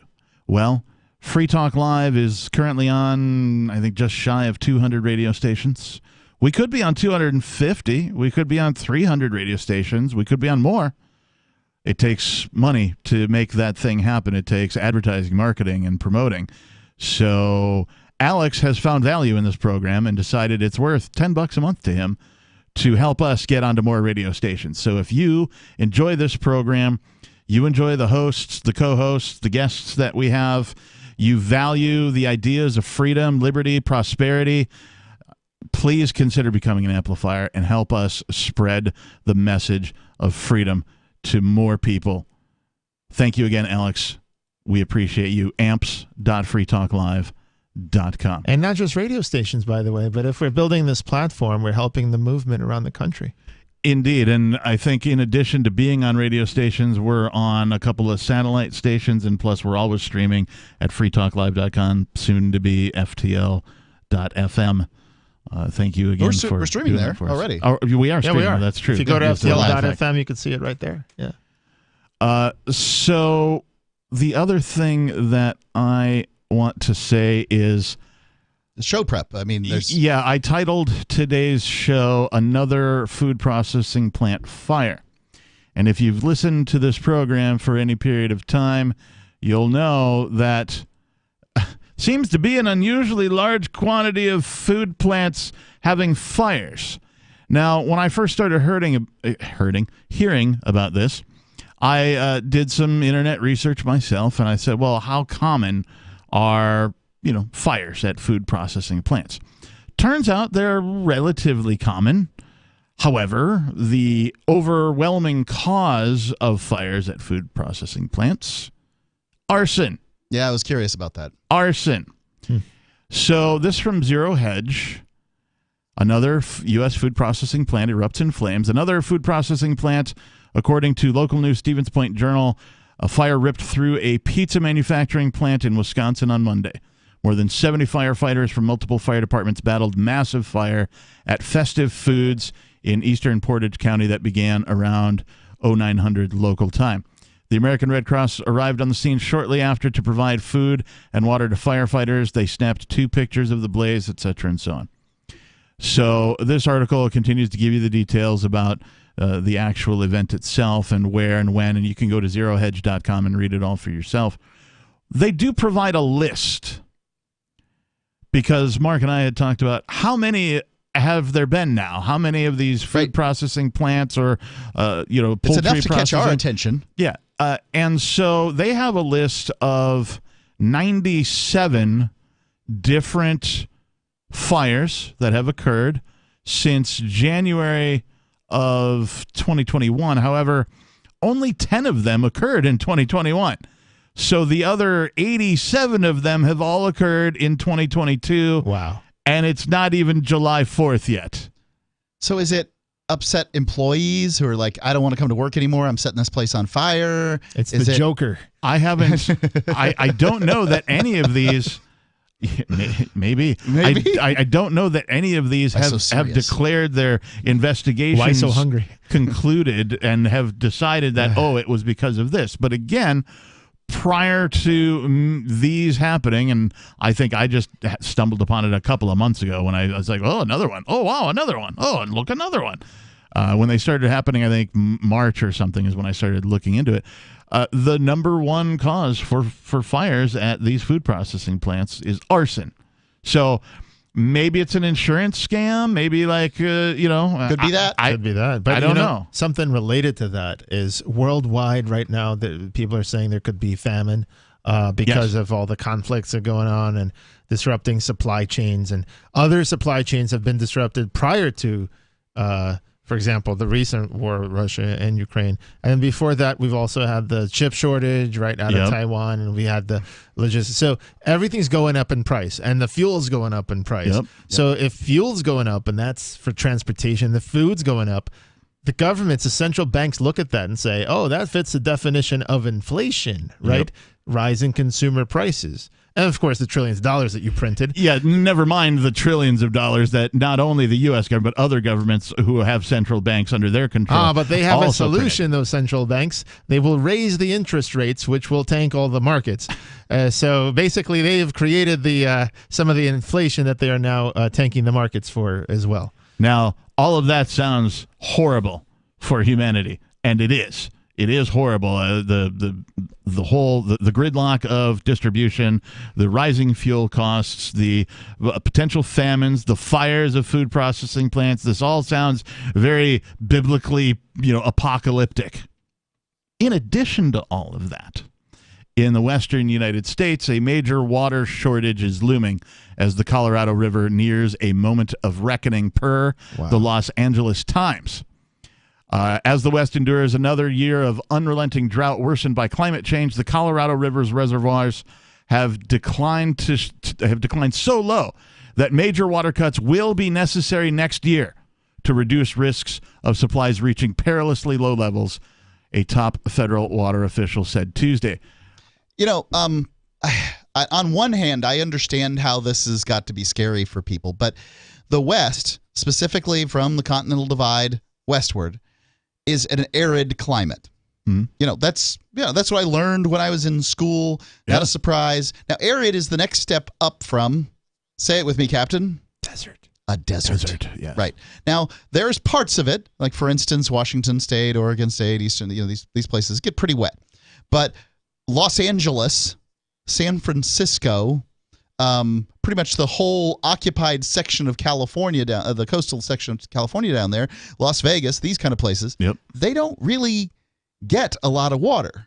And that water is getting pumped out there to all those people. There's, 25 miles of saltwater intrusion into the water table from the coast of California. That, in some places, that's a death knell for an area. The Colorado River supplies water to nearly 40 million people in cities from Denver to Los Angeles. And farmlands from the Rocky Mountains to the U.S.-Mexico border. And these farmlands, in many cases, are ridiculous. The idea that you're going to a desert to grow mangoes and something water intensive, and they do it all over the place. Well, that's what you do. It's weird. Humanity goes to these arid places and they have these aquifers that they try to drain to get some of the water, and they're nearing day zero in like all these cities now. Day zero is when it just gets closer and closer. And then they give discounts for people who use large quantities of water. Yeah, they've been doing that. It says here that not only does it supply water to all of those people and farms, the river has long been over-allocated, and its reservoirs have declined dramatically since 2000 during a severe drought that research shows is being intensified. They're going to blame global warming here, and that some scientists describe as the long-term artification of the Southwest. Here's a quote. What has been a slow-motion train wreck for the last 20 years is accelerating, and the moment of reckoning is near, said John Ensminger, the general manager of the Southern Nevada Water Authority, which supplies the Las Vegas area.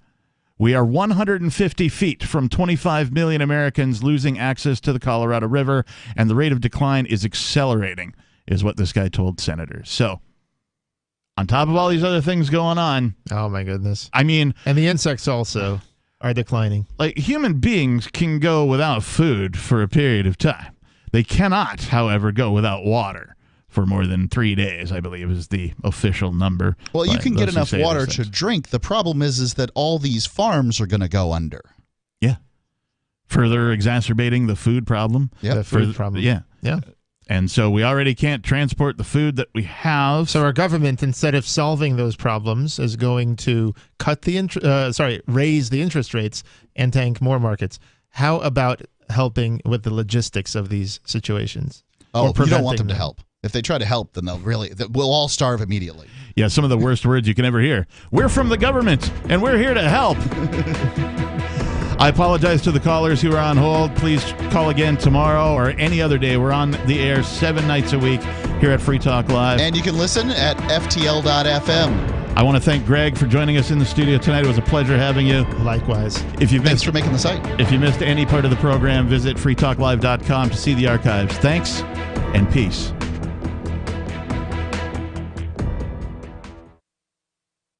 when a lunar observatory detects a radio broadcast originating from Proxima Centauri, the nations of Earth discover their first contact with an alien race may also be their last. With the Proximans facing an extinction-level disaster, Earth must choose between sending a ship on a multi-year journey or allowing nature to take its course. Saving Proxima, a hard science fiction thriller by Travis S. Taylor and Les Johnson from BaneBooks.com.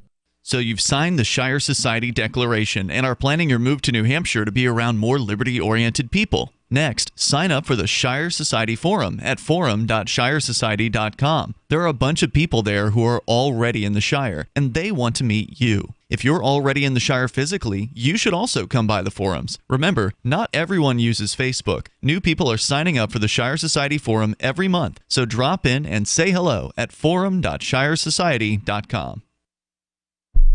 The new 4th edition of Healing Our World, The Compassion of Libertarianism, will take your understanding of liberty to a deeper level and has over 1,300 updated references, new cartoons, and a foreword by Dr. Ron Paul. With discounts for multiple book purchases, the 4th edition of Healing Our World is a great gift for the liberals, pragmatists, environmentalists, and Christians in your life who think libertarianism is cold-hearted. Get yours today at healing.freetalklive.com and use promo code FTL for a $5 discount. Tired of cancel culture? Sick of mega tech corporations holding an axe over your head? Join the LRN.FM Matrix chat server. It's self-hosted, so no one else can tell us what to do or say. Don't like the existing channels? You can make your own. You can even connect into some of our channels from other Matrix servers. It's federated. For the full LRN.FM Matrix experience, though, you should join our server via the step-by-step instructions at chat.lrn.fm.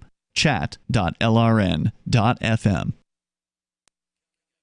This is the Liberty Radio Network, broadcasting the latest liberty-oriented audio content 24 hours a day at LRN.FM. From Feature Story News in Washington, I'm Jagruti Dave.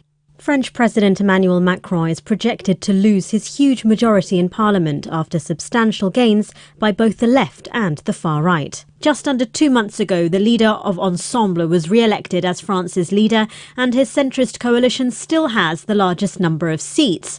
But without the clear majority that he's enjoyed for the last 5 years, Mr. Macron is set to face an uphill battle to get agreement from lawmakers on some ambitious policies, including raising the age of retirement. I spoke to our Paris correspondent Ross Cullen, who broke down the projected results and went through their implications. 289 MPs is what you need to have a majority in Parliament. That's what President Macron and his party had during his first term. We do believe, though, now counting underway, but he will be getting around 220 seats, falling well short of a majority. Real success on the left. This super coalition of 4 different left-wing parties all come together. They're going to be the biggest opposition group, and also success for Marine Le Pen, the far-right National Rally Party. They also seem to have massively increased the number of seats they have. A warning from the head of NATO to prepare for the long haul in Ukraine. The alliance's Secretary-General Jens Stoltenberg told the German newspaper Bild am Sonntag that the war could last for years to come. He said Western nations should prepare to continue supporting the Kyiv government to counter Russia's invasion. This is as Russia pushes on with its assault in eastern Ukraine with the aim of taking control of the Donbas region. Sergio Olmos reports from Kyiv. What we're seeing is after the first phase of the war, where the Russian armed forces were unable to capture the capital Kyiv quickly, and they were pushed out of the region, as well as pushed out of the north in Chernihiv, and pushed out of artillery range in Kharkiv, they have regrouped into this second phase of the war, consolidating their forces in the east, in Donbass, and they are making gains. They are gaining ground there, pushing the Ukrainian forces out, using their strengths, heavy weapons like artillery and air superiority. And the Ukrainian forces have been unable to keep up. Some analysts put it as for every shell that Ukrainians can launch, the Russian armed forces can launch 10 back. And so what we're seeing is a bit of an artillery war in the east. Employees at an Apple store in the US state of Maryland have voted to create the company's first union in the country. The Baltimore area Apple store is the third to hold a vote on joining a union. But it's the first where the vote passed, 65 in favour, 33 against. Participating workers will be part of an industrial trade union called the International Association of Machinists and Aerospace Workers. Apple has not commented, but it's not the only major US company to see such a move. An Amazon warehouse and a Starbucks, both in New York State, have also had their staff unionised within the last 7 months. From bureaus worldwide, this is FSN. Jared Gilchrist was surfing when he was attacked by a shark that took his leg. Thanks for being with us, big guy. Thanks, this is tight. What was going through your mind when you first realized that you were there with a shark all alone in open water? I felt like a total badass. It bit into my leg and started shaking it back and forth, and at that point I just felt, yes, this is sweet. I can't imagine what it would have been like to see the teeth sinking into your leg like that. It was sick. At one point, I just saw my leg just floating there in the water. It was awesome. Okay, we're joined now via satellite by Dr. Brian Caddy. What condition was Jared's leg in when you first saw him? It was in pretty rough shape. The shark had scissored through the muscle, and it was all just like hanging off the bone. It was nuts. Yeah, I kept touching it. It was slimy as hell. Yeah, totally. It was insane. Well, doctor, how do you deal with something like this? Well, you're never fully prepared for an injury this freaking cool. We just tried to stop the blood loss, and we took a bunch of photos because it's hysterical to freak out the nurses with gnarly shit like this. This is the Onion News Network. The latest episode of Declare Your Independence is next, here on the Liberty Radio Network, LRN.FM. It's time for Declare Your Independence with Ernest Hancock. Believe me when I say we have a difficult time ahead of us. But if we are to be prepared for it, we must first shed our fear of it. I stand here without fear because I remember that I am here not because of the path that lies before me, but because of the path that lies behind me. I remember that for 100 years we have fought these machines. And after a century of war, I remember that which matters most. We are still here! Tonight, let us make them remember we are not afraid!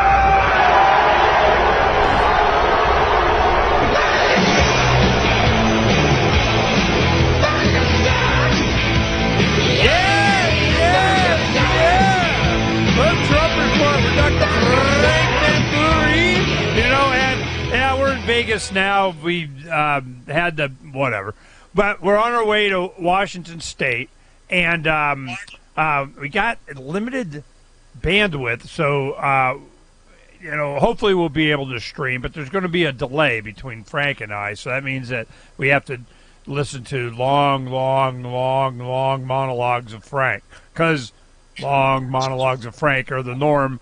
But I can't interject anything because, one, he doesn't stop talking, and two, it's delayed. So once he starts, it's over, man. We'll just go ahead and I'll do some work here. But we did get to, get a 10-15-minute rant on the new Star Trek, which was the original motion picture, Star Trek, the motion picture, number one back in 79 or something like 78, 79. And it got remastered, and he was just telling us he saw it in theater. And I didn't even finish it. I was so tired. It was on streaming, and I think I got through Prime or something. But, you can watch the re-edited, redone motion picture, which Frank is very excited about. And makes fun of, whatever other Star Treks I watch. And there's too many now. It's like watching, it's like, if you had Disney Channel anymore, it would be 5 billion Star Wars rip-offs of everything.